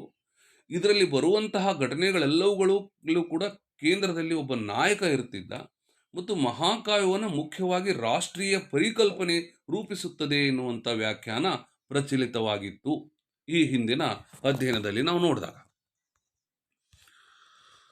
ಈ ವ್ಯಾಖ್ಯಾನ ಕೇವಲ ಪಾಶ್ಚಿಮಾತ್ಯ ಮಹಾಕಾವ್ಯಗಳಾಗಿರ್ತಕ್ಕಂಥ ಇನಿಯಡ್ ಮತ್ತು ಒಡಿಸ್ಸಿ, ಇನಿಯಡ್, ಜೆರುಸಲೆಮ್ಮ, ಲಿಬರೇಟಾ ಮುಂತಾದವುಗಳನ್ನು ಆಧರಿಸಿ ಒಂದು ಸಾರ್ವಕಾಲಿಕ ವ್ಯಾಖ್ಯೆಯನ್ನು ಕೊಟ್ಟಿರ್ತಕ್ಕಂಥ ಮಾತು ಆಗ್ತಿತ್ತು. ಅದರಲ್ಲೂ ಕೂಡ ಲ್ಯಾಟಿನ್ ಮಹಾಕವಿ ವರ್ಜಿಲ್ ರಚಿತವಾಗಿರ್ತಕ್ಕಂಥ ಇನಿಯಡ್ ಮಹಾಕಾವ್ಯವನ್ನು ಆಧರಿಸಿ ವ್ಯಾಖ್ಯಾನಗಳು ಹೀಗೆ ಬರೆಯಲ್ಪಡ್ತಿದ್ದು, ಮಹಾಕಾವ್ಯ ಅನ್ನೋದು ದೀರ್ಘವಾಗಿಯೇ ಇರಬೇಕು ಅಂತ ತಿಳ್ಕೊಂಡು. ಪಾಶ್ಚಿಮಾತ್ಯ ಮಹಾಕಾವ್ಯ ಸಂಪ್ರದಾಯಕ್ಕೆ ಹೊರತಾಗಿ ಮಿಲ್ಟನ್ನ ಪ್ಯಾರಡೈಸ್ ಲಾಸ್ಟ್ ಈ ಹೇಳಿಕೆಗೆ ಅಪವಾದವಾಗಿ ಕಂಡುಬರ್ತದೆ. ಪ್ಯಾರಡೈಸ್ ಲಾಸ್ಟ್ಗೂ ಮತ್ತು ಇನಿಯಡ್ ಮಹಾಕಾವ್ಯಕ್ಕೂ ಭಾಳಷ್ಟು ವ್ಯತ್ಯಾಸ ಇದೆ. ಕೆಲವೊಂದು ಇಂಥ ಅಪವಾದಗಳನ್ನು ಹೊರತುಪಡಿಸಿ ಸಮಾನವಾದ ವ್ಯಾಖ್ಯೆಗಳನ್ನು ಕೊಡಬಹುದು ನಾವು ಪಾಶ್ಚಾತ್ಯ ಮಹಾಕಾವ್ಯಗಳಿಗೆ ಸಂಬಂಧಪಟ್ಟಂತೆ. ಇದು ಪ್ಯಾರಡೈಸ್ ಲಾಸ್ಟ್ ಅನ್ನುವಂತಹ ಒಂದು ಮಹಾಕಾವ್ಯ ಅದಕ್ಕೆ ಹೊಂದುವುದಿಲ್ಲ. ನಾವು ಈ ಮಹಾಕಾವ್ಯಗಳೊಡನೆ ಭಾರತೀಯ, ಪರ್ಷಿಯನ್ ಮತ್ತು ಚೀನಿ ಇತ್ಯಾದಿ ಮಹಾಕಾವ್ಯಗಳನ್ನು ತುಲನಾತ್ಮಕವಾಗಿ ಅಭ್ಯಸಿಸಿದರೆ ವ್ಯಾಖ್ಯಾನ ಅಪೂರ್ಣ ಅನ್ನೋದು ಸ್ಪಷ್ಟವಾಗ್ತದೆ. ಯಾಕೆಂದರೆ ಮಹಾಕಾವ್ಯ ಈಗಾಗಲೇ ನಾವು ನೋಡಿದಂತೆ ಒಂದು ಮಹಾಕಾವ್ಯದ ಒಳಗೆ ಒಂದು ರಾಷ್ಟ್ರದ ಪರಿಕಲ್ಪನೆ ಅಡಗಿರುತ್ತದೆ. ಒಂದು ರಾಷ್ಟ್ರದ ಪರಿಕಲ್ಪನೆ ಅನ್ನುವುದು ರಾಷ್ಟ್ರ ನಂಬಿರ್ತಕ್ಕಂತಹ ಸಮಸ್ತ ಸಂಸ್ಕೃತಿ ಸಂಸ್ಕಾರಗಳನ್ನು ಒಳಗೊಂಡಿರ್ತಕ್ಕಂತಹ ನಂಬಿಕೆಗಳು ಅದರಲ್ಲಿ ಇರ್ತವೆ. ಹಾಗಾಗಿ ಈ ಒಂದು ಮಹಾಕಾವ್ಯಗಳನ್ನು ಭಾರತೀಯ, ಪರ್ಷಿಯನ್ ಮತ್ತು ಚೀನಿ ಮಹಾಕಾವ್ಯಗಳಿಗೆ ತುಲನಾತ್ಮಕವಾಗಿ ಹೋಲಿಸಿ ನಾವು ನೋಡೋದಾದರೆ ಅದು ಒಂದು ವ್ಯಾಖ್ಯಾನ ಅಪೂರ್ಣ ಅಂತೇಳಿ ಕಂಡು ಬರ್ತದೆ. ಮಹಾಭಾರತದಲ್ಲಿ ಏಕನಾಯಕನಿಲ್ಲ. ಪಾಶ್ಚಾತ್ಯ ಮಹಾಕಾವ್ಯಗಳಲ್ಲಿ ಏಕನಾಯಕ ಕಂಡು ಬರ್ತಾನೆ. ಮಹಾಭಾರತದಲ್ಲಿ ಏಕನಾಯಕನಿಲ್ಲ, ಸಾವಯವ ಶಿಲ್ಪವಿಲ್ಲ, ರಾಷ್ಟ್ರ ಪರಿಕಲ್ಪನೆಯಂತೂ ಇಲ್ಲವೇ ಇಲ್ಲ. ಇವುಗಳಿಗೆ ಬದಲಾಗಿ ಸಮಾನ ಧರ್ಮಗಳ ಕೃತ್ಯಾಕೃತ್ಯಗಳ ಅತ್ಯಂತ ಸೂಕ್ಷ್ಮ ಸಂಕೀರ್ಣ ವಿಶ್ಲೇಷಣೆಯನ್ನು ನಾವು ಕಾಣುತ್ತೇವೆ. ವಿವಿಧ ಗುಣಗಳ ಅಸಂಖ್ಯಾತ ಪಾತ್ರಗಳನ್ನು ಕೂಡ ಕಾಣುತ್ತೇವೆ. ಘನ ದುರಂತ ಪ್ರಜ್ಞೆಯನ್ನು ಕೂಡ ಕಾಣುತ್ತೇವೆ. ಮಹಾಭಾರತ ಮುಂತಾದ ಕೃತಿಗಳನ್ನು ಪ್ರಭೇದ ಅಧ್ಯಯನ ಮಾರ್ಗದಲ್ಲಿ ಪಾಶ್ಚಿಮಾತ್ಯ ಕೃತಿಗಳನ್ನೇ ಹೋಲಿಸಿದಾಗ ನಮ್ಮ ರೂಢಿಗತ ಮಹಾಕಾವ್ಯ ಪ್ರಭೇದದ ಕಲ್ಪನೆ ಮತ್ತು ವ್ಯಾಖ್ಯಾನಗಳು ತುಂಬ ಬದಲಾಗಬಹುದು, ಅರ್ಥಪೂರ್ಣವಾಗಬಹುದು, ವಿಶಾಲವಾಗಲು ಕೂಡಬಹುದು. ಅಂದರೆ ಪ್ರಭೇದ ಅಧ್ಯಯನಕ್ಕೆ ಒಳಪಡಿಸುವ ಸಂದರ್ಭದಲ್ಲಿ ಇಲ್ಲಿ ಅಪಾರವಾದ ವ್ಯತ್ಯಾಸಗಳು ಎರಡು ಸಮಾನ ಮಹಾಕಾವ್ಯಗಳಲ್ಲಿ ಕಂಡು ಬರುವಂಥದ್ದನ್ನು ನಾವು ನೋಡ್ತೀವಿ. ಇಲ್ಲಿ ಮಹಾಕಾವ್ಯಗಳಿಗಾಗಿ ಕೊಟ್ಟಿರ್ತಕ್ಕಂತಹ ವ್ಯಾಖ್ಯಾನಗಳ ಪರಿಧಿಯನ್ನು ಮೀರಿ ಆಚೆ ಹೋಗುವ ಸಾಧ್ಯತೆಗಳು ಹೆಚ್ಚಾಗುತ್ತವೆ ಪ್ರಭೇದ ಅಧ್ಯಯನದ ಸಂದರ್ಭದಲ್ಲಿ. ಇಂತಹ ಅಧ್ಯಯನದ ಮತ್ತೊಂದು ಸಾಧ್ಯತೆ ಏನು ಹಾಗಿದ್ರೆ ಪ್ರಭೇದ ಅಧ್ಯಯನದಂದರೆ, ಸಂಸ್ಕೃತ, ಗ್ರೀಕ್, ಇಂಗ್ಲಿಷ್ ನಾಟಕಗಳನ್ನು ನಾವು ಒಟ್ಟಿಗೆ ಗಮನಿಸಿದರೆ ಮೊಟ್ಟ ಮೊದಲು ನಮಗೆ ಸ್ಪಷ್ಟವಾಗುವ ಸಂಗತಿ, ಭಾರತೀಯ ನಾಟಕ ಸಾಹಿತ್ಯದಲ್ಲಿ ಊರು ಭಂಗವನ್ನು ಬಿಟ್ಟರೆ ಬೇರೆ ಯಾವ ರುದ್ರ ನಾಟಕವೂ ಕೂಡ ನಮಗೆ ಕಂಡುಬರುವುದಿಲ್ಲ. ಪಾಶ್ಚಾತ್ಯರ ಗಂಭೀರ ನಾಟಕಗಳೆಲ್ಲವೂ ಕೂಡ ಗಂಭೀರವಾಗಿ ಇದ್ದವು, ಉಗ್ರತ್ವವನ್ನು ಅವು ಬೋಧಿಸುತ್ತಿದ್ದವು. ಊರುಭಂಗವನ್ನು ಹೊರತುಪಡಿಸಿ ಬೇರೆ ಎಲ್ಲ ರುದ್ರ ನಾಟಕದ ಪರಿಕಲ್ಪನೆಗಳು ಬಹುಶಃ ಭಾರತೀಯ ನಾಟಕಗಳಲ್ಲಿ ಕಂಡುಬರುವುದಿಲ್ಲ. ಇದು ದುಃಖದ ಅಥವಾ ವಿಷಾದದ ಸಂಗತಿ ಆಗಬೇಕಾಗಿಲ್ಲ ಅನ್ನುವಂಥದ್ದು ತೌಲನಿಕ ಸಾಹಿತ್ಯದ ಸ್ವರೂಪ ವಿಶ್ಲೇಷಣಾತ್ಮಕವಾಗಿದ್ದೇ ಹೊರತು ಮೌಲ್ಯಾತ್ಮಕವಲ್ಲ. ಇದು ಬಹಳ ಮುಖ್ಯ ಪಾಯಿಂಟ್. ಇದು ತೌಲನಿಕ ಸಾಹಿತ್ಯದ ಸ್ವರೂಪ ಅದು ವಿಶ್ಲೇಷಣಾತ್ಮಕ, ಆದರೆ ಅದು ಮೌಲ್ಯಾತ್ಮಕ ಅಲ್ಲ. ಇಂತಹ ಅಧ್ಯಯನ ಇದು ಶ್ರೇಷ್ಠ, ಇದು ಕನಿಷ್ಠ ಎನ್ನುವಂತಹ ನಿರ್ಣಯಗಳಿಂದ ದೂರವಿರಲು ಪ್ರಯತ್ನಿಸುತ್ತದೆ. ಇದು ಪ್ರಭೇದ ಅಧ್ಯಯನದ ಮುಖ್ಯವಾದ ಅಂಶ. ಭರತ ವರ್ಣಿಸುವಂತಹ ದಶರೂಪಗಳಲ್ಲಾಗಲಿ ಧನಂಜಯನ ಉಪರೂಪಗಳಲ್ಲಾಗಲಿ ಒಂದೂ ಕೂಡ ರುದ್ರ ನಾಟಕಗಳು ಇಲ್ಲ. ರುದ್ರ ನಾಟಕಗಳು ಪ್ರತಿಯೊಂದು ದೇಶದಲ್ಲೂ ಕೂಡ ಬರಲೇಬೇಕಂತ ಏನೂ ಇಲ್ಲ. ಯಾಕೆಂದರೆ ಆಯಾ ದೇಶದ ಒಂದು ಸಂಸ್ಕಾರ ಬೇರೆಯೇ ಇರ್ತದೆ. ಆ ಹಿನ್ನೆಲೆಯಲ್ಲಿ ರುದ್ರ ನಾಟಕಗಳ ಪರಿಕಲ್ಪನೆ ಗ್ರೀಕ್ ಮೊದಲಾದಂಥ ದೇಶಗಳಲ್ಲಿ ಕಂಡು ಬಂದ್ರೆ ಭಾರತ ದೇಶದೊಳಗೆ ರುದ್ರ ನಾಟಕದ ಪರಿಕಲ್ಪನೆ ಬರುವುದಿಲ್ಲ. ರುದ್ರ ನಾಟಕದ ಪರಿಕಲ್ಪನೆ ಅಷ್ಟೇ ಅಲ್ಲದೆ ಏಕನಾಯಕತ್ವದ ಪಾರಮ್ಯವನ್ನು ಪಾಶ್ಚಾತ್ಯ ನಾಟಕಗಳಲ್ಲಿ ಕಂಡ್ರೆ ಹಲವು ನಾಯಕರ ನಾಯಕತ್ವದ ಪಾರಮ್ಯವನ್ನು ಭಾರತೀಯ ಮಹಾಕಾವ್ಯಗಳಲ್ಲಿ ನಾವು ನೋಡ್ತಾ ಹೋಗ್ತೇವೆ. ಈಗ ಏಳುವ ಪ್ರಶ್ನೆ ಏನಂದ್ರೆ, ಭಾರತೀಯ ನಾಟಕ ಸಾಹಿತ್ಯದಲ್ಲಿ ರುದ್ರ ನಾಟಕ ಪ್ರಭೇದ ಯಾಕಿಲ್ಲ ಹಾಗಿದ್ರೆ? ರುದ್ರ ನಾಟಕ ಪ್ರಭೇದ ಜನ್ಮ ತಾಳುವ ಸಮಾಜದ ರಚನೆ, ವೈಚಾರಿಕತೆ ಮತ್ತು ಸಮಾಜವನ್ನು ಸಾಮೂಹಿಕವಾಗಿ ಪ್ರಭಾವಿಸಬಹುದಾಗಿರ್ತಕ್ಕಂಥ ತಾತ್ವಿಕ ಚಿಂತನೆ ಇವೆಲ್ಲವನ್ನು ಕೂಡ ಗಮನಿಸಬೇಕು. ನಾವು ತಳೆಯುವ ನಿರ್ಧಾರ ಏನು ಹಾಗಿದ್ರೆ ಅಂತಂದ್ರೆ, ಒಂದು ಫ್ಯಾಟಲಿಸಮ್ ಅಂತ. ಅಂದರೆ ಫ್ಯಾಟಲಿಸಮ್ ಪ್ರಬಲವಾಗಿರ್ತಕ್ಕಂಥ ಸಮಾಜದೊಳಗೆ ಮಾತ್ರ ರುದ್ರ ನಾಟಕಗಳು ಮೂಡಿ ಬರ್ತವೆ. ಪುನರ್ಜನ್ಮ ಹಾಗೂ ಕರ್ಮ ಸಿದ್ಧಾಂತಗಳನ್ನು ಒಪ್ಪುವಂಥ ಭಾರತೀಯ ಸಮಾಜದಲ್ಲಿ ರುದ್ರ ನಾಟಕದ ಕಲ್ಪನೆಯೇ ಅಸಾಧ್ಯ. ನಂಬಿಕೆ, ಫ್ಯಾಟಲಿಸಮ್ನ ನಂಬಿಕೆ ಎಲ್ಲಿ ಇರ್ತದೋ ಅಲ್ಲಿ ರುದ್ರ ನಾಟಕಗಳು ಹೆಚ್ಚು ಬರ್ತವೆ. ನಾವು ಪುನರ್ಜನ್ಮ ಮತ್ತು ಕರ್ಮ ಸಿದ್ಧಾಂತಗಳನ್ನು ಭಾರತೀಯರು ನಂಬುವುದರಿಂದ ಅದು ಈ ಕಲ್ಪನೆ, ರುದ್ರ ನಾಟಕದ ಕಲ್ಪನೆ ಬರುವುದಿಲ್ಲ. ಇದು ಸರಿನೋ ತಪ್ಪು, ಆದರೆ ಈ ದಿಕ್ಕಿನಲ್ಲಿ ಆಗಿರತಕ್ಕಂತಹ ಚಿಂತನೆ ಏನಿದೆ, ಪಾಶ್ಚಿಮಾತ್ಯ ರುದ್ರ ನಾಟಕಗಳ ಮತ್ತು ಸಂಸ್ಕೃತ ನಾಟಕಗಳ ನಡುವಿರತಕ್ಕಂತಹ ಒಂದು ಅರಿವನ್ನು ನಮಗೆ, ಸಾಮ್ಯ ವೈಷಮ್ಯಗಳ ಅರಿವನ್ನು ನಮಗೆ ಮೂಡಿಸುವ ಕೆಲಸ ಆಗ್ತದೆ. ಇನ್ನು ಮೂರನೇ ಅಂಶ ಇದು ಪ್ರಭಾವ ಅಧ್ಯಯನ, ಇನ್ಫ್ಲೂಯೆನ್ಸ್ ಸ್ಟಡೀಸ್ ಅಂತ. ತೌಲನಿಕ ಸಾಹಿತ್ಯದ ಅತ್ಯಂತ ವಿವಾದಾತ್ಮಕವಾದಂತಹ ಪ್ರಕಾರ. ಮೊದಲೇನು ಅತ್ಯಂತ ಜನಪ್ರಿಯ ಪ್ರಕಾರ ಆಗಿತ್ತು. ಎರಡನೇದಕ್ಕೆ ಅದರದಾದ ಲಕ್ಷಣ ನೋಡಿದ್ವಿ. ಮೂರನೇದು ಬರ್ತದ ಪ್ರಭಾವ ಅಧ್ಯಯನ ಅಂತ ತಿಳ್ಕೊಂಡು. ಪ್ರಭಾವ ಅಧ್ಯಯನ ಏನು ಅಂತಂದ್ರೆ ಇದೊಂದು ವಿವಾದಾಸ್ಪದವಾಗಿರ್ತಕ್ಕಂತಹ ಅಧ್ಯಯನ. ಇದು ಒಂದು ಸಾಹಿತ್ಯದ, ಸಂಸ್ಕೃತಿಯ, ಲೇಖಕನ ಪ್ರಭಾವ ಇನ್ನೊಂದು ಸಾಹಿತ್ಯ, ಸಂಸ್ಕೃತಿ ಮತ್ತು ಲೇಖಕನ ಮೇಲೆ ಎಷ್ಟರ ಮಟ್ಟಿಗೆ ಹೇಗೆ ಆಗಿದೆ ಅನ್ನೋದನ್ನು ಗುರುತಿಸುವಂಥ ಕೆಲಸವನ್ನು ಈ ಪ್ರಭಾವ ಅಧ್ಯಯನ ಮಾಡ್ತದೆ. ಯಾಕಂದರೆ ಸಾಹಿತ್ಯದ ಅಧ್ಯಯನ ಅಂತಂದರೆ ಒಂದಿಲ್ಲ ಒಂದು ರೀತಿಯೊಳಗ ಸಹೃದಯನ ಮೇಲೆ ಅದು ಪ್ರಭಾವ ಬೇರೆ ಬೀರುತ್ತದೆ. ಹಾಗಾದರೆ ನಾವು ನೋಡುವಂತಹ ಒಂದು ಸಾಹಿತ್ಯ ಪ್ರಕಾರ ಅದು ನಮ್ಮ ಮೇಲೆ ಯಾವ ರೀತಿಯಾದ ಪ್ರಭಾವವನ್ನು ಬೀರಿದೆ ಅಂತ ನೋಡುವುದು ಇನ್ಫ್ಲೂಯೆನ್ಸ್ ಸ್ಟಡೀಸ್ ಆಗುತ್ತದೆ. ಸಾಹಿತ್ಯಿಕ, ಸಾಂಸ್ಕೃತಿಕ, ವೈಚಾರಿಕ ಕೊಡುಕೊಳ್ಳುವಿಕೆ ಅನೇಕ ನೆಲೆಗಳಲ್ಲಿ ಹೆಚ್ಚಾಗಿ ಅಪ್ರಜ್ಞಾಪೂರ್ವಕವಾಗಿ ಆಗುವ ಸಾಧ್ಯತೆ ಇರುವುದರಿಂದ ಇದು ಅತ್ಯಂತ ಸೂಕ್ಷ್ಮ ಮತ್ತು ಖಚಿತವಾಗಿ ಗುರುತಿಸಲು ಅಸಾಧ್ಯವಾಗಿರ್ತಕ್ಕಂಥ ಒಂದು ಪ್ರಕ್ರಿಯೆ ಆಗುತ್ತದೆ. ಇಂತಹ ಒಂದು ವಿಶ್ಲೇಷಣೆ ಅನೇಕ ದುಡುಕಿನ ಮತ್ತು ತೇಲು ಮಟ್ಟದ ತೀರ್ಮಾನಗಳಿಗೆ ದಾರಿ ಮಾಡಿಕೊಡುವ ಅಪಾಯ ಇರುತ್ತದೆ. ಹಾಗಾಗಿ ರೆನೆ ವೆಲೆಕ್ ಅನ್ನುವಂಥ ವಿದ್ವಾಂಸ ಹೀಗೆ ಹೇಳ್ತಾರೆ, ಪ್ರಭಾವ ಅಧ್ಯಯನವನ್ನು ಸಂಶಯದಿಂದಲೇ ನೋಡುವಂತಹ ಕೆಲಸ ಮಾಡ್ತಾರೆ. ಅವರು ಹೇಳೋ ವಾದ ಏನಂತಂದರೆ, ಸಾಹಿತ್ಯಿಕ ಅಧ್ಯಯನದಲ್ಲಿ ಕಾರಣ ಮತ್ತು ಪರಿಣಾಮದ ಪರಿಕಲ್ಪನೆಯೇ ಅವಿಮರ್ಶಾತ್ಮಕ ಹಾಗೂ ಅಸಾಧು. ನೋಡ್ರಿ, ಸಾಹಿತ್ಯನೇ, ಆ ಸಾಹಿತ್ಯದಲ್ಲಿ ಪ್ರಭಾವ ಮತ್ತು ಪರಿಣಾಮ ಅನ್ನುವಂಥದ್ದು ಪರಿಕಲ್ಪನೆಯನ್ನು ನಾವು ಯೋಚಿಸಲೇಬಾರದು ಅನ್ನುವಂಥದ್ದು ರೆನೆ ವೆಲೆಕ್ರವರ ಮಾತಾಗ್ತದೆ. ಯಾಕಂದ್ರೆ ತೌಲನಿಕ ಸಾಹಿತ್ಯ ಅಧ್ಯಯನದೊಳಗೆ ರೆನೆ ವೆಲೆಕ್ದವ್ರದ್ದು ಬಹಳ ದೊಡ್ಡ ಎತ್ತಿದ ಕೈ.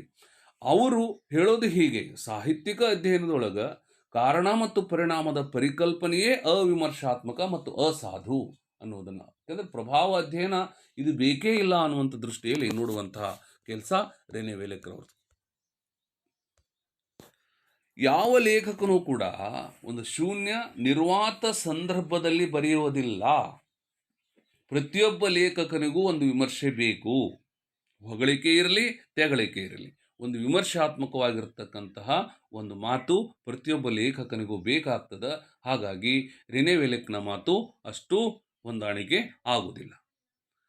ತಾನು ಎಂದೋ ಓದಿ ಮೆಚ್ಚಿದ ಕೃತಿ, ತಾನು ತನ್ನ ಸಮಕಾಲೀನ ಸಂಸ್ಕೃತಿ ಮಾನ್ಯ ಮಾಡಿದ ವೈಚಾರಿಕತೆ, ತನ್ನದಕ್ಕಿಂತ ಬೇರೆಯಾದುದನ್ನು ಒಳಗೊಂಡ ಸಂಸ್ಕೃತಿ, ಇವುಗಳು ಅವನನ್ನು ಮತ್ತು ಅವನಿಂದ ರಚಿಸಲ್ಪಟ್ಟ ಕೃತಿಗಳನ್ನು ನೇರವಾಗಿ ಮತ್ತು ಪರೋಕ್ಷವಾಗಿ ಪ್ರಭಾವಿಸಿಯೇ ಇರುತ್ತವೆ.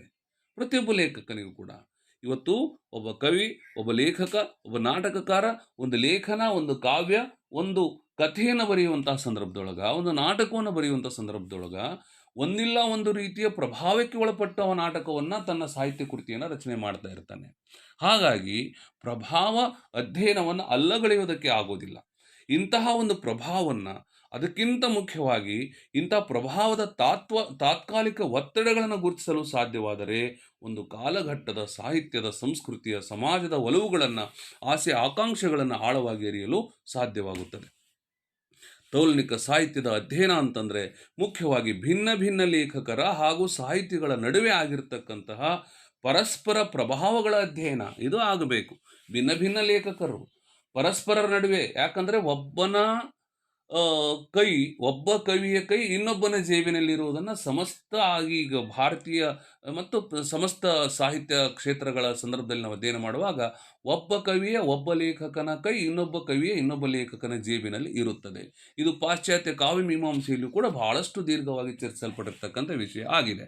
ಹಾಗಾಗಿ ಟ್ರೆಡಿಷನಲ್ ಮತ್ತು individual talent, traditional and individual ಪರಂಪರೆ ಮತ್ತು ವೈಯಕ್ತಿಕ ಪ್ರತಿಭೆ ಅಂತ ಏನು ಬರ್ತದೆ, ಯಾವುದೇ ಒಬ್ಬ ಕವಿ ಇರಲಿ, ಯಾವುದೇ ಒಬ್ಬ ಸಾಹಿತಿ ಇರಲಿ, ಅವನು ಸ್ವತಂತ್ರವಾಗಿ ಏನನ್ನೂ ಕೂಡ ಸೃಷ್ಟಿ ಮಾಡಲಾರ.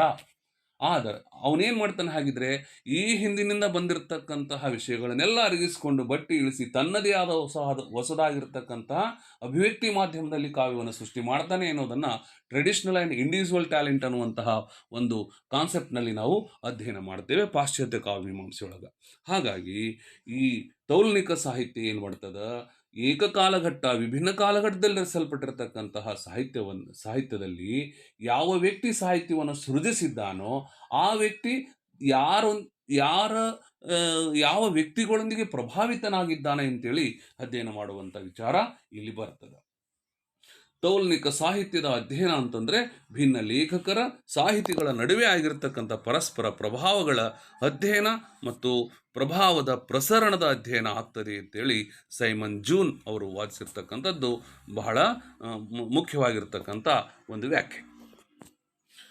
ಪ್ರಭಾವಾಧ್ಯಯನದ ಅತ್ಯಂತ ಇದು ಒಂದು ವಿವಾದಾಸ್ಪದ ಯಾಕೆ ಅಂತಂದ್ರೆ ವ್ಯಾವಹಾರಿಕ ಕ್ಷೇತ್ರದಲ್ಲಿ ಸಾಧ್ಯವಿರುವ ಹಾಗೆ ಸಾಹಿತ್ಯಿಕ ಸಾಂಸ್ಕೃತಿಕ ಕ್ಷೇತ್ರದಲ್ಲಿ ನೇರ ಮತ್ತು ಸಂಪೂರ್ಣ ಕೊಡುಕೊಳ್ಳುವಿಕೆ ಸಾಧ್ಯ ಆಗುವುದಿಲ್ಲ. ನೋಡ್ರಿ, ಸಾಹಿತ್ಯಿಕ ಕ್ಷೇತ್ರದಲ್ಲಿ ಏನಾದರೂ ಕೊಡುಕೊಳ್ಳುವಿಕೆ ನಡೆಯಬಹುದು, ಆದರೆ ಸಾಂಸ್ಕೃತಿಕ ಕ್ಷೇತ್ರದಲ್ಲಿ ಕೊಡುಕೊಳ್ಳುವಿಕೆ ಬಹಳಷ್ಟು ಕಡಿಮೆ, ನಿಧಾನಗತಿಯಿಂದ ಕೊಡುಕೊಳ್ಳುವಿಕೆ ನಡೆಯಬಹುದು. ಹಾಗಾಗಿ ಪ್ರಭಾವ ಅಧ್ಯಯನ ಬಹಳ ವಿವಾದಾಸ್ಪದ ಆಗುತ್ತದೆ ಎನ್ನುವುದು ಈ ಒಂದು ಮಾತಿನ ಅರ್ಥ. ಒಂದು ಸಮಾಜ ಸಂಸ್ಕೃತಿ ತಾನು ಯಾವ ಪ್ರಭಾವವನ್ನು ಸ್ವೀಕರಿಸಲು ಸಿದ್ಧವಿದೆಯೋ ಅದನ್ನು ಮಾತ್ರ ಅದು ಸ್ವೀಕರಿಸುತ್ತದೆ, ಎಲ್ಲವನ್ನು ಸ್ವೀಕರಿಸಲು ಸಾಧ್ಯವಿಲ್ಲ. ಮತ್ತೆ ನಿರ್ದಿಷ್ಟವಾಗಿ ಯಾವುದೊಂದನ್ನು ಇನ್ನೊಂದು ಸಾಹಿತ್ಯದಿಂದ ಸಂಸ್ಕೃತಿಯಿಂದ ಸ್ವೀಕರಿಸುವಾಗಲೂ ಕೂಡ ಅದನ್ನು ತನ್ನ ಒತ್ತಡಗಳಿಗೆ ಬೇಕಾದಂತೆ ಮಾರ್ಪಡಿಸಿ ತನ್ನದನ್ನಾಗಿಸಿಕೊಂಡು ಸ್ವೀಕರಿಸುತ್ತದೆ. ಇದು ಎಲ್ಲ ಸಂಸ್ಕೃತಿಯ ಎಲ್ಲ ಮನಸ್ಸುಗಳ ಮುಖ್ಯವಾದ ಅಂಶ ಆಗ್ತದೆ. ಇದನ್ನು ಸ್ಪಷ್ಟಪಡಿಸುವುದಕ್ಕೋಸ್ಕರ ಕೆಲವು ಉದಾಹರಣೆಗಳನ್ನು ಕೂಡ ಲೇಖಕರು ಕೊಟ್ಟಿದ್ದಾರೆ. ವಸಾಹತುಶಾಹಿಯ ಪರಿಣಾಮವಾಗಿ ಭಾರತದಲ್ಲಿ ಇಂಗ್ಲಿಷ್ ಸಾಹಿತ್ಯ, ಸಂಸ್ಕೃತಿ, ವೈಚಾರಿಕತೆ ಇವುಗಳು ಭಾರತೀಯ ಸಮಾಜವನ್ನು ಗಾಢವಾಗಿ ಪ್ರಭಾವ ಮಾಡಿತು.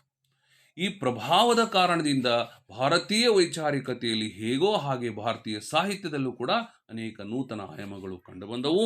ವೈಚಾರಿಕ ನೆಲೆಯೊಳಗ 19ನೇ ಶತಮಾನದ 2ನೇ ಭಾಗದೊಳಗ ಕರ್ಮಕಾಂಡದ ತಿರಸ್ಕಾರ ಮಾಡಿದರು. ಏಕದೇವೋಪಾಸನೆ, ಜಾತಿ ವ್ಯವಸ್ಥೆಯ ನಿರಾಕರಣೆ ಇವುಗಳನ್ನು ಕೇಂದ್ರೀಕರಿಸಿ ಬ್ರಹ್ಮ ಸಮಾಜ, ಆರ್ಯ ಸಮಾಜ ಮೊದಲಾದಂಥ ಧಾರ್ಮಿಕ ಪಂಥಗಳು ಕೂಡ ಬಂದವು. ಇವುಗಳಿಗೆ ಪ್ರಭಾವ ಆ ಒಂದು ಇಂಗ್ಲಿಷ್ ಲಿಟ್ರೇಚರ್ ಕೂಡ ಇತ್ತು, ಸ್ವಲ್ಪ ಇಲ್ಲ ಸ್ವಲ್ಪ ಪ್ರಭಾವ ಅದ್ರ ಮೇಲೆ ಇತ್ತು ಅಂತ ಹೇಳೋದು ತೌಲನಿಕ ಸಾಹಿತ್ಯದ ಮುಖ್ಯ ಮಾತು. ಇವುಗಳ ನೆಲೆಯನ್ನು, ಕಾಳಜಿಗಳನ್ನು ಇಂದು ವಿಶ್ಲೇಷಿಸುವಾಗ ಇವುಗಳ ಮೇಲೆ ಲೂಥರ್, ಕ್ಯಾಲ್ವಿನ್ ಮತ್ತು ಪ್ರಾಟೆಸ್ಟೆಂಟ್, ಕ್ರಿಶ್ಚಿಯನ್ ಮೊದಲಾದ ಚಿಂತಕರ ಪ್ರಭಾವ ಎಷ್ಟು ಅನ್ನೋದು ಕೂಡ ತೌಲನಿಕ ಸಾಹಿತ್ಯ ಗುರುತಿಸಿಕೊಡುವಂಥ ಕೆಲಸ ಮಾಡಬೇಕು. ಬುದ್ಧ, ಕಬೀರ, ನಾನಕ, ಸುಧಾರಣ ಪರಂಪರೆಯ ಪ್ರಭಾವ ಎಷ್ಟಾಗಿತ್ತು ಅನ್ನೋದು ಮುಖ್ಯ. ನನ್ನ ಹಾಗೂ ದೇವರ ನಡುವೆ ಮಧ್ಯವರ್ತಿಯ ಅವಶ್ಯವಿರಲಿಲ್ಲ ಎಂದು ದಯಾನಂದ ಸರಸ್ವತಿಯವರು ಘೋಷಿಸುವಾಗ ಈ ಘೋಷಣೆ ಹಿನ್ನೆಲೆಯಲ್ಲಿ ಲೂಥರ್ ಇರುವಂತೆಯೇ ಬುದ್ಧನೂ ಕೂಡ ಇರಬಹುದು. ಅಂದರೆ ಒಬ್ಬೊಬ್ಬರ ಪ್ರಭಾವ, ಇನ್ಫ್ಲೂಯೆನ್ಸ್ಡ್ ಸ್ಟಡಿ ಅನ್ನೋದು ಇಲ್ಲಿ ನಮಗೆ ಗೊತ್ತಾಗ್ತದೆ. ಒಂದು ನೆಲೆಯಲ್ಲಿ ಆಂಗ್ಲ ಧಾರ್ಮಿಕ ಚಿಂತನೆ ಹಿಂದೂ ಸಮಾಜದಲ್ಲಿಯೇ ಎಂದಿನಿಂದಲೂ ಇರುವ ಚಿಂತನಾ ಪರಂಪರೆಗೆ ಒಂದು ಚಾಲನೆಯನ್ನು, ಒಂದು ತಿರುವನ್ನು ಮಾತ್ರ ಒದಗಿಸಿರುತ್ತದೆ. ಮೂಲಕ್ಕೆ ಮರಳಿ ಎಂದರೆ ಕ್ಯಾಥೋಲಿಕ್ ಚರ್ಚಿನ ವ್ಯವಸ್ಥೆ ಪರಂಪರೆಯನ್ನು ಮರೆತು ಮೂಲ ಬೈಬಲನ್ನು ಮಾತ್ರ ಆಧಾರವಾಗಿ ತೆಗೆದುಕೊಳ್ಳಿ ಎನ್ನುವ ಲೂಥರ್ನ ಸಂದೇಶನೂ ಕೂಡ ಭಾರತೀಯ ತತ್ವಜ್ಞಾನಕ್ಕೆ ಪ್ರಭಾವ, ಪ್ರೇರಣೆ ಬೀರಿರಬಹುದು. ಆರ್ಯ ಸಮಾಜದವರು ಹಿಂದೂ ಧರ್ಮದ ಮೂಲವನ್ನು ವೇದೋಪನಿಷತ್ತುಗಳಲ್ಲಿ ಕಾಣುವಂತೆ ಕ್ರಿಶ್ಚಿಯನ್ ಧರ್ಮವನ್ನು ಅಂಗೀಕರಿಸುವಂತೆ ಅಲ್ಲ ಅಂತೇಳಿ ಸಮಾನ ಅಂಶಗಳ ವೈರುಧ್ಯ ಅಂಶವಾಗಿ ಕಂಡು ಬರ್ತದೆ. ಆದರೆ ಇವರು ಅವರ ಪ್ರಭಾವಕ್ಕೆ ಒಳಪಡದೇ ಹೋಗಿರಬಹುದು. ಆದರೆ ಅವರು ಹೇಳಿದ ರೀತಿಯ ಹಲವಾರು ವಾಕ್ಯಗಳು ಇವರ ಮಾತುಗಳಲ್ಲಿ ತನ್ನಷ್ಟಕ್ಕೆ ತಾನೇ ಅವು ಪ್ರತಿಧ್ವನಿಸಿ ಬಿಡುತ್ತವೆ ಅಂತ ಹೇಳೋದು ಬಹಳ ಮುಖ್ಯ. ಅಂದರೆ ಸಮಾನ ಅಂಶಗಳು ವಿಭಿನ್ನ ಧಾರ್ಮಿಕ ಕೃತಿಗಳಲ್ಲಿ ಕಂಡು ಬರುತ್ತವೆ. ಇದರ ಅರ್ಥ ಇವರು ಅದಕ್ಕೆ ಪ್ರಭಾವಕ್ಕೆ ಒಳಪಟ್ಟರು ಅಂತ ಹೇಳನೂಬಹುದು, ಹೇಳದೇ ಇರಬಹುದು. ಆದರೆ ಧಾರ್ಮಿಕ ಕೃತಿಗಳಲ್ಲಿ ಹಲವಾರು ಸಾಮ್ಯತೆ ಅಂಶಗಳು ಬಂದು ಬಿಡುತ್ತವೆ ಎನ್ನುವುದು ತೌಲನಿಕ ಸಾಹಿತ್ಯದ ಸಾಧ್ಯತೆ. ಸಾಹಿತ್ಯಿಕ ಪ್ರಭಾವಗಳ ವಿಶ್ಲೇಷಣೆ ಇಷ್ಟೇ ಜಟಿಲವಾಗಿರುತ್ತದೆ. ಒಂದು ತೇಲು ಮಟ್ಟದಲ್ಲಿ ಭಾರತೀಯ ಭಾಷೆಗಳಲ್ಲಿ ಕಾದಂಬರಿ ಪ್ರಭೇದ ಇಂಗ್ಲಿಷ್ನ ನಾವೆಲ್ ಪ್ರಭಾವದಿಂದಾಗಿ ಜನ್ಮ ತಾಳಿತು ಎಂದು ಹೇಳುವುದು ಸರಿ. ಆದರೆ ಭಾರತೀಯ ಕಾದಂಬರಿಗಳಿಗೂ ನಾವೆಲ್ನಲ್ಲೂ ಕೂಡ ಬಹಳಷ್ಟು ಸಾಮ್ಯ ಮತ್ತು ವೈರುಧ್ಯಗಳು ಕಂಡುಬರುತ್ತವೆ. ಈ ಹೇಳಿಕೆಗೆ ಅನೇಕ ತಿದ್ದುಪಡಿಗಳು ಕೂಡ ಬೇಕಾಗ್ತವೆ ಅನ್ನೋದು ಅವರು ಈ ಮಾತಿನಲ್ಲಿ ಸ್ಪಷ್ಟಪಡಿಸಿಬಿಟ್ಟಿದ್ದಾರೆ. ಅಖಿಲ ಭಾರತದ ವ್ಯಾಪ್ತಿಯಲ್ಲಿ ಹೇಳುವುದಾದರೆ 19ನೇ ಶತಮಾನದಲ್ಲಿ ಜನಸಾಮಾನ್ಯರಿಗೂ ಕೂಡ ದೊರಕಲು ಪ್ರಾರಂಭವಾಗದಿದ್ದ ಶಿಕ್ಷಣಾವಕಾಶಗಳು ರಾಷ್ಟ್ರೀಯತೆಯ ಒತ್ತಡ ಹಾಗೂ ಸಂಸ್ಕೃತಿಯ ಸಾಹಿತ್ಯದಲ್ಲಿ ಶ್ರೀಮಂತವಾಗಿ ಬೆಳೆದು ಬಂದಿದ್ದ ಕಥನ ಪರಂಪರೆ ಇವೆಲ್ಲವೂ ಕೂಡ ಭಾರತೀಯ ಕಾದಂಬರಿಯ ಉಗಮದ ಹಿನ್ನೆಲೆಯಲ್ಲಿ ಇವೆ ಅಂತ. ಹೀಗೆ ಕನ್ನಡ ಕಾದಂಬರಿಯ ವಿಷಯ ಇನ್ನೂ ಜಟಿಲವಾಗಿದೆ ಅಂತ. ಯಾಕಂದರೆ ಕಾದಂಬರಿ ಹಲವು ಮುಖಗಳನ್ನು ಪ್ರದರ್ಶಿಸುವಂಥ ಒಂದು ಸಾಹಿತ್ಯ ರಂಗವಾಗಿ ನಮಗೆ ಕಂಡು ಬರ್ತದೆ. 300 ವರ್ಷಗಳ ಇತಿಹಾಸವುಳ್ಳಂತಹ ಯಕ್ಷಗಾನ ಪರಂಪರೆಯ ಪ್ರಭಾವದ ಅಂಶ ಕನ್ನಡದ ಮೊದಲ ಕಾದಂಬರಿಗಳಲ್ಲಿಯೂ ಮತ್ತು ದಕ್ಷಿಣ ಕನ್ನಡ ಜಿಲ್ಲೆಯಲ್ಲಿ ಹೊರಬಂದವು. ಇವೆಲ್ಲವುಗಳ ಆಳದಲ್ಲಿ ನಾವು ಯಕ್ಷಗಾನದ ಪ್ರಭಾವವನ್ನು ಗುರುತಿಸಬಹುದು. ಇಂಗ್ಲಿಷ್ ಸಾಹಿತ್ಯದ ಪ್ರಭಾವದಿಂದ ಕನ್ನಡ ಕಾದಂಬರಿ ಜನ್ಮ ತಾಳಿತು ಎಂಬಂತಹ ಒಂದು ದುಂಡು ಹೇಳಿಕೆ ನೀಡಿ ಇಂಗ್ಲಿಷ್ ಅಮೇರಿಕನ್ ವಿಮರ್ಶಕರ ಪರಿಕಲ್ಪನೆಯನ್ನು ಕನ್ನಡ ಕಾದಂಬರಿಗಳ ಪ್ರಭಾವದ ಮೇಲೆ ಹೇರುವುದು ದುಡುಕಿನ ಕಾರ್ಯವಾಗುತ್ತದೆ.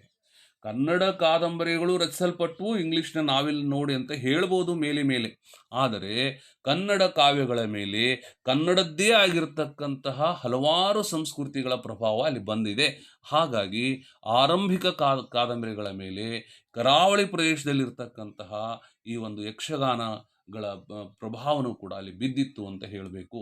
ಹಾಗಾಗಿ ನಾವೆಲ್ ಅನ್ನುವಂಥ ಸಾಹಿತ್ಯದ ಪ್ರಭಾವದಿಂದಲೇ ಭಾರತೀಯ ವಿಶೇಷವಾಗಿ ಕನ್ನಡದಲ್ಲಿ ಕಾದಂಬರಿಗಳು ರಚಿಸಲ್ಪಟ್ಟವು ಅಂತ ಹೇಳೋದು ಅತ್ಯಂತ ದುಡುಕಿನ ಮಾತಾಗ್ತದೆ ಎನ್ನುವುದು ಲೇಖಕರ ಅಭಿಪ್ರಾಯ. ಡೆನೆವೆಲೆಕ್ ಅವರು ಹೇಳ್ತಾರೆ, ಸಾಹಿತ್ಯ ಸಾಂಸ್ಕೃತಿಕ ಘಟನೆಗಳಲ್ಲಿ ನೇರವಾದ ಕಾರ್ಯಕಾರಣ ಸಂಬಂಧ ಎಂದು ಇರುವುದಿಲ್ಲ. ಒಂದು ಘಟನೆಯ ಹಿಂದೆ ಪ್ರಭಾವ ಇರುತ್ತದೆ, ಪ್ರಭಾವವಲ್ಲ, ಮತ್ತು ಭಿನ್ನ ಭಿನ್ನ ಪ್ರಭಾವಗಳು ಒಂದರೊಳಗೊಂದಾಗಿ ಒಂದನ್ನೊಂದು ನಿಯಂತ್ರಿಸಿ ಗುರುತಿಸಲಾಗದಷ್ಟು ತಮ್ಮ ಸ್ವರೂಪದಲ್ಲಿ ಬದಲಾಗುತ್ತಿರುತ್ತವೆ ಎನ್ನುವಂಥ ಮಾತು. ಹೀಗೆ ಇಷ್ಟೆಲ್ಲ ಒಂದು ವೈರುಧ್ಯಗಳು ಕಂಡು ಬಂದರೂ ಕೂಡ ಪ್ರಭಾವ ಅಧ್ಯಯನ ಅವಶ್ಯಕವಾಗಿ ನಮಗೆ ಬೇಕು. ಇಂತಹ ಅಧ್ಯಯನದ ಮೂಲಕ ಒಂದು ಸಾಹಿತ್ಯದ ಸಂಸ್ಕೃತಿಯ ಅನನ್ಯತೆಯನ್ನು ನಾವು ತಿಳಿದುಕೊಳ್ಳಲು ಸಾಧ್ಯವಾಗ್ತದೆ. ಇಂತಹ ಅಧ್ಯಯನ ಕಾರ್ಯಕಾರಣ ಸಂಬಂಧವನ್ನು ಗುರುತಿಸುವ ಮೂಲಕ ಪ್ರಾರಂಭವಾದರೂ ಕೂಡ ಅನಂತರ ಒಂದು ಸಾಂಸ್ಕೃತಿಕ ಸಾಹಿತ್ಯವನ್ನು ನಿರಾಕರಿಸಿತು ಮತ್ತು ಯಾವ ಕಾರಣದಿಂದಾಗಿ ಏನನ್ನು ನಿರಾಕರಿಸಿತು ಅಂತೇಳಿ ಅಧ್ಯಯನ ಮಾಡಬೇಕಾಗ್ತದೆ. ಸಾಂಸ್ಕೃತಿಕ ಅಧ್ಯಯನಗಳಿಗೆ ಅರ್ಥಪೂರ್ಣವಾದಂತಹ ಕೊಡುಗೆ ಇದರಿಂದ ಸಾಧ್ಯವಾಗಿದೆ. ಕನ್ನಡ ನವ್ಯ ಕಾದಂಬರಿಗಳು, ಅಸಂಗತ ನಾಟಕಗಳು, ವೈಚಾರಿಕತೆಗಳು, ಕಮು ಮುಂತಾದ ಯುರೋಪಿಯನ್ ಅಸ್ತಿತ್ವವಾದಿ ಕಾದಂಬರಿಗಳಿಗೂ ಇರುವಂತಹ ಭಿನ್ನತೆಗಳೇನು? ಯಾಕಂದರೆ ನವ್ಯ ಸಾಹಿತ್ಯ ಕಮು, ಕಾಫ್ಕಾ ಮೊದಲಾದವರ ಪ್ರಭಾವದ ಮೇಲೆ ರಚಿಸಲ್ಪಟ್ಟಿರ್ತಕ್ಕಂಥದ್ದು. ಕನ್ನಡದ ನವ್ಯಕ್ಕೂ ಇಂಗ್ಲೀಷಿನ ಮಾಡರ್ನಿಸಮ್ಗೂ ಏನು ವ್ಯತ್ಯಾಸ ಮತ್ತು ಸಾಮ್ಯತೆ ಕಂಡು ಬರ್ತವೆ, ಏನು ಪ್ರಭಾವ ಕಂಡು ಬರ್ತದೆ ಅನ್ನೋದನ್ನು ನಾವು ಇದರಲ್ಲಿ ನೋಡ್ಬೋದು. ಅಸಂಗತ ನಾಟಕದ ಪ್ರಭೇದದ ಒಂದು ಕವಲು ಗಿರೀಶ್ ಕಾರ್ನಾಡರ ಅತಿ ಯಶಸ್ವಿಯಾಗಿ ಬೆಳೆಯುವುದಕ್ಕೆ ಅವರ ನಾಟಕಗಳು ಸಂಸ್ಕೃತ ನಾಟಕಗಳಂತೆ ಸಂವಿಧಾನಕ್ಕೆ ಕೊಡುವ ಪ್ರಾಧಾನ್ಯತೆ ಕಾರಣವೇ. ಹೀಗೆ ಹಲವಾರು ವಿಚಾರಗಳು ಈ ತೌಲನಿಕ ಸಾಹಿತ್ಯದ ಒಂದು ಪ್ರಭಾವ ಅಧ್ಯಯನದಲ್ಲಿ ನಾವು ಕಂಡುಕೊಳ್ಳುತ್ತೇವೆ ಎನ್ನುವುದು ಬಹಳ ಮುಖ್ಯ. ಸಾಹಿತ್ಯಿಕ ಸಾಂಸ್ಕೃತಿಕ ಪ್ರಶ್ನೆಗಳನ್ನು ಎತ್ತುವುದಕ್ಕೆ ಪ್ರಭಾವ ಅಧ್ಯಯನ ಕಾರಣ ಆಗ್ತದೆ. ಇನ್ನು 4ನೇದು ಭಾಷಾಂತರ ಅಧ್ಯಯನ, ಟ್ರಾನ್ಸ್ಲೇಷನ್ ಸ್ಟಡೀಸ್ ಬರ್ತದೆ. ಇದು ಕೂಡ ತೌಲನಿಕ ಸಾಹಿತ್ಯದ ಒಂದು ಮುಖ್ಯವಾದ ಘಟ್ಟ. ಭಾಷಾಂತರ ಅಧ್ಯಯನ 2 ದಿಕ್ಕುಗಳಲ್ಲಿ ನಡೆಯುತ್ತದೆ. ಒಂದು ತಾತ್ವಿಕ ನೆಲೆಯಲ್ಲಿ, ಇನ್ನೊಂದು ಖಚಿತ ನಿದರ್ಶನಗಳ ಆಧಾರದ ಮೇಲೆ ವಿಶ್ಲೇಷಣೆ ಮಾಡುವಂಥದ್ದು ಅಂತ. ಈ ಭಾಷಾಂತರದ ಪ್ರಕಾರಗಳು ಮತ್ತು ಅವುಗಳ ಹಿಂದಿರುವ ಸಿದ್ಧಾಂತಗಳು, ಅನುವಾದ ಅಸಾಧ್ಯತೆಯ ಎಲ್ಲೆಗಳು, ಲಿಮಿಟ್ಸ್ ಆಫ್ ಅನ್ಟ್ರಾನ್ಸ್ಲೇಟೇಬಿಲಿಟಿ, ಅನುವಾದ ಪ್ರಕ್ರಿಯೆಯಲ್ಲಿ ಅಪರಿಚಿತ ಅಂಶಗಳು ಪರಿಚಿತವಾಗಿಸುವಂಥ ಸಾಂಸ್ಕೃತಿಕ ವೈಚಾರಿಕ ಒತ್ತಡಗಳು, ಇವುಗಳ ವಿಶ್ಲೇಷಣೆ ಭಾಷಾಂತರದಲ್ಲಿ ನಡೀತದೆ. ಯಾಕಂದರೆ ಭಾಷಾಂತರದೊಳಗೆ ಶಬ್ದಕ್ಕೆ ಶಬ್ದವನ್ನು ಮಾತ್ರ ಇಡುವ ಕೆಲಸ ಆಗುವುದಿಲ್ಲ. ಭಾಷಾಂತರ ಮಾಡಬೇಕಾದಾಗ ಅಸಾಧ್ಯತೆಯ ನೆಲೆಗಳು ಕೂಡ ಅಲ್ಲಿ ಬಂದುಬಿಡ್ತಾವ. ಅಪರಿಚಿತವಾಗಿರ್ತಕ್ಕಂಥ ಅಂಶಗಳನ್ನು ಪರಿಚಿತಗೊಳಿಸುವಂತಹ ಸಂದರ್ಭದಲ್ಲಿ ಅನೇಕ ಸಾಂಸ್ಕೃತಿಕ ವೈಚಾರಿಕ ಒತ್ತಡಗಳು ಒಬ್ಬ ಅನುವಾದಕನಿಗೆ ಬಂದು ಎದುರಾಗಿಬಿಡ್ತಾವ. ಇನ್ನು 2ನೇ ಪ್ರಕಾರ ಏನಂದ್ರೆ, ಒಬ್ಬ ಲೇಖಕನ ವಿವಿಧ ಭಾಷಾಂತರಗಳ ಅಥವಾ ಒಂದೇ ಭಾಷೆಯಲ್ಲಿ ವಿವಿಧ ಕಾಲಘಟ್ಟಗಳಲ್ಲಿ ಒಬ್ಬನೇ ಲೇಖಕನ ಒಂದೇ ಕೃತಿಯ ಭಾಷಾಂತರಗಳ ಅಧ್ಯಯನ ಕೂಡ ತೌಲನಿಕ ಸಾಹಿತ್ಯದಲ್ಲಿ ನಡೀತದ. ಇಲ್ಲಿಯೂ ಕೂಡ ಒತ್ತು ಬೀಳೋದು ಸಮಾನತೆಗಳಿಗಿಂತ ಭಿನ್ನತೆಗಳ ಮೇಲೆ ಮತ್ತು ಇಂತಹ ಭಿನ್ನತೆಗಳು ಸೂಚಿಸುವ ಸಾಂಸ್ಕೃತಿಕ ಅಂಶಗಳ ಮೇಲೆ. ಉದಾಹರಣೆಗಾಗಿ ಕಾಳಿದಾಸನ ಶಕುಂತಲಾ ನಾಟಕ ಅನೇಕ ಅನುವಾದಗಳು ಕನ್ನಡದಲ್ಲಿ, ಇಂಗ್ಲಿಷ್ನಲ್ಲಿ, ಇತರ ಭಾಷೆಗಳಲ್ಲಿ ವಿವಿಧ ಕಾಲಘಟ್ಟದಲ್ಲಿ ಬಂದಿವೆ. ಯಾವ ಒಂದು ಭಾಷಾಂತರವೂ ಕೂಡ ಮೂಲ ಒಂದೇ ಆದರೂ ಕೂಡ ಸಂಪೂರ್ಣವಾಗಿ ಸಮಾನವಾಗಿಲ್ಲ. ಪ್ರತಿಯೊಂದು ಭಾಷಾಂತರವೂ ಕೂಡ ಮತ್ತೊಂದರಿಂದ ಭಿನ್ನವಾಗಿದೆ. ಉಪಯೋಗಿಸಿದ ಭಾಷಾಸ್ತ್ರದಲ್ಲಿ, ಸಂಗ್ರಹ ಮತ್ತು ವಿಸ್ತಾರ ಕಾರ್ಯಗಳಲ್ಲಿ ಇತ್ಯಾದಿ ರೀತಿಯಲ್ಲಿ ಅವು ಸಮಾನ ಮತ್ತು ಭಿನ್ನವಾದ ಅಂಶಗಳನ್ನು ಒಳಗೊಂಡಿದೆ. ಇಂತಹ ಭಿನ್ನತೆಗಳನ್ನು ಗುರುತಿಸಿ ಅವುಗಳ ಆಧಾರದ ಮೇಲೆ ಅನೇಕ ಸಾಹಿತ್ಯಿಕ, ಸಾಂಸ್ಕೃತಿಕ ಒಳನೋಟಗಳನ್ನು ಪಡೆಯುವಂತಹ ಸಾಧ್ಯತೆ ಈ ಒಂದು ಅಂಶದಲ್ಲಿ ಬರ್ತದೆ. ಇನ್ನು 5ನೇದು ಕಂಪೇರೇಟಿವ್ ಪೊಯೆಟಿಕ್ಸ್, ತೌಲನಿಕ ಕಾವ್ಯ ಮೀಮಾಂಸೆ ಬರ್ತದೆ. ವಿವಿಧ ದೇಶಗಳಲ್ಲಿ ವಿವಿಧ ಕಾಲಘಟ್ಟಗಳಲ್ಲಿ ಸಮಾನ ಅಂಶಗಳನ್ನುಳ್ಳಂತಹ ಕಾವ್ಯ ಮೀಮಾಂಸೆಯ ಪರಿಕಲ್ಪನೆಗಳು ಮತ್ತು ವಿಮರ್ಶಾ ಪಂಥಗಳು ಬೆಳೆದು ಬಂದಿರುವುದು ಸಹಜ. ಭಾರತೀಯ ರಸ ಸಿದ್ಧಾಂತ, ಗ್ರೀಕ್ನ ಕೆಟಾರ್ಸಿಸ್ ಪರಿಕಲ್ಪನೆ, ಔಚಿತ್ಯ ಮತ್ತು ಡೆಕೋರಮ್ ಪರಿಕಲ್ಪನೆಗಳು, ಧ್ವನಿ ಪ್ರಸ್ಥಾನ ಮತ್ತು ಪಾಶ್ಚಾತ್ಯ ರೂಪನಿಷ್ಠ ವಿಮರ್ಶೆ, ಫಾರ್ಮ್ಯಾಲಿಸ್ಟ್ ಪ್ರಸ್ಥಾನ ಇತ್ಯಾದಿಗಳ ಪರಸ್ಪರ ತೌಲನಿಕ ಅಧ್ಯಯನ ಅಭಿಪ್ರಾಯಗಳು ಕಂಡುಬರುತ್ತವೆ. ಸಮಾನವೆಂದು ಕಾಣುವ ಇಂಥ ಪ್ರಸ್ಥಾನಗಳ ಭಿನ್ನತೆಗಳನ್ನು ಗುರುತಿಸಿ ಆ ಸಮಾನತೆ ಭಿನ್ನತೆಗಳ ಸಾಂಸ್ಕೃತಿಕ ಗ್ರಹೀತಗಳನ್ನು ಮತ್ತು ಪ್ರೇರಣೆಗಳನ್ನು ಅಧ್ಯಯನ ಮಾಡಿದರೆ ಆ ಮೂಲಕ ಎರಡೂ ಸಾಹಿತ್ಯಗಳ ಸಂಸ್ಕೃತಿಗಳ ಅರಿವು ಗಾಢವಾಗುತ್ತದೆ. ಅಲ್ಲದೆ ಇಂಥ ಅರಿವು ಒಂದು ದೇಶದ ಕೀಳರಿಮೆಯನ್ನು ನಿವಾರಿಸಿ ಸಾಂಸ್ಕೃತಿಕ ಪ್ರತಿಷ್ಠೆಗೆ ಎಡೆ ಮಾಡಿಕೊಡುತ್ತದೆ. ನೋಡ್ರಿ, ತೌಲನಿಕ ಸಾಹಿತ್ಯದ ದೊಡ್ಡ ಜವಾಬ್ದಾರಿ ಇದು ಕೂಡ ಆಗಿದೆ. ಏನು ಹೇಳ್ತಾರೆ ಅವರು? ಒಂದು ದೇಶದ ಕೀಳರಿಮೆಯನ್ನು ನಿವಾರಿಸುವ ಕೆಲಸ ತೌಲನಿಕ ಸಾಹಿತ್ಯ ಮಾಡ್ತದ. ಸಾಂಸ್ಕೃತಿಕ ಹಿರಿಮೆ ಪ್ರತಿಷ್ಠೆಯನ್ನು ಎತ್ತಿಡಿಯುವಂಥ ಕೆಲಸವನ್ನು ತೌಲನಿಕ ಸಾಹಿತ್ಯ ಮಾಡ್ತದ. ಅತ್ಯಾಧುನಿಕವೆಂದು ತೋರುವಂತಹ ಡೆರಿಡಾನ ನಿರಚನ, ಡಿಕನ್ಸ್ಟ್ರಕ್ಷನ್ ಚಿಂತನೆಗೂ ಭಾರತದಲ್ಲಿ 2000 ವರ್ಷಗಳ ಹಿಂದೆ ಪ್ರಚಲಿತವಿದ್ದಂತಹ ಬೌದ್ಧ ಚಿಂತಕರ ಅಪೋಹವಾದಕ್ಕೂ ಸಾಮ್ಯತೆ ಇದೆ ಎಂಬ ಅರಿವು ಕೂಡ ಭಾರತೀಯರ ಸಾಂಸ್ಕೃತಿಕ ಆತ್ಮಾಭಿಮಾನಕ್ಕೆ ಮುಖ್ಯವಾಗುತ್ತದೆ.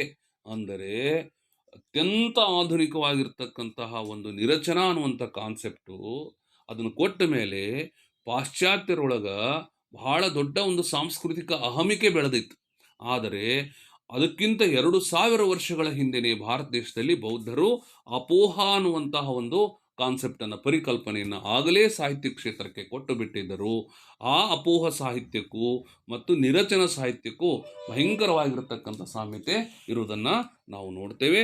ಆ ಸಂದರ್ಭದಲ್ಲಿ ಭಾರತೀಯರ ಆತ್ಮಾಭಿಮಾನವನ್ನು ಹೆಚ್ಚಿಸುವಂಥ ಕೆಲಸವನ್ನು ಅಪೋಹ ಅನ್ನುವಂಥ ವಾದ ಅದು ನಮಗೆ ಮಾಡಿತು. ಇದು ತೌಲನಿಕ ಅಧ್ಯಯನದಿಂದ ಮಾತ್ರ ಸಾಧ್ಯವಾಗುತ್ತದೆ.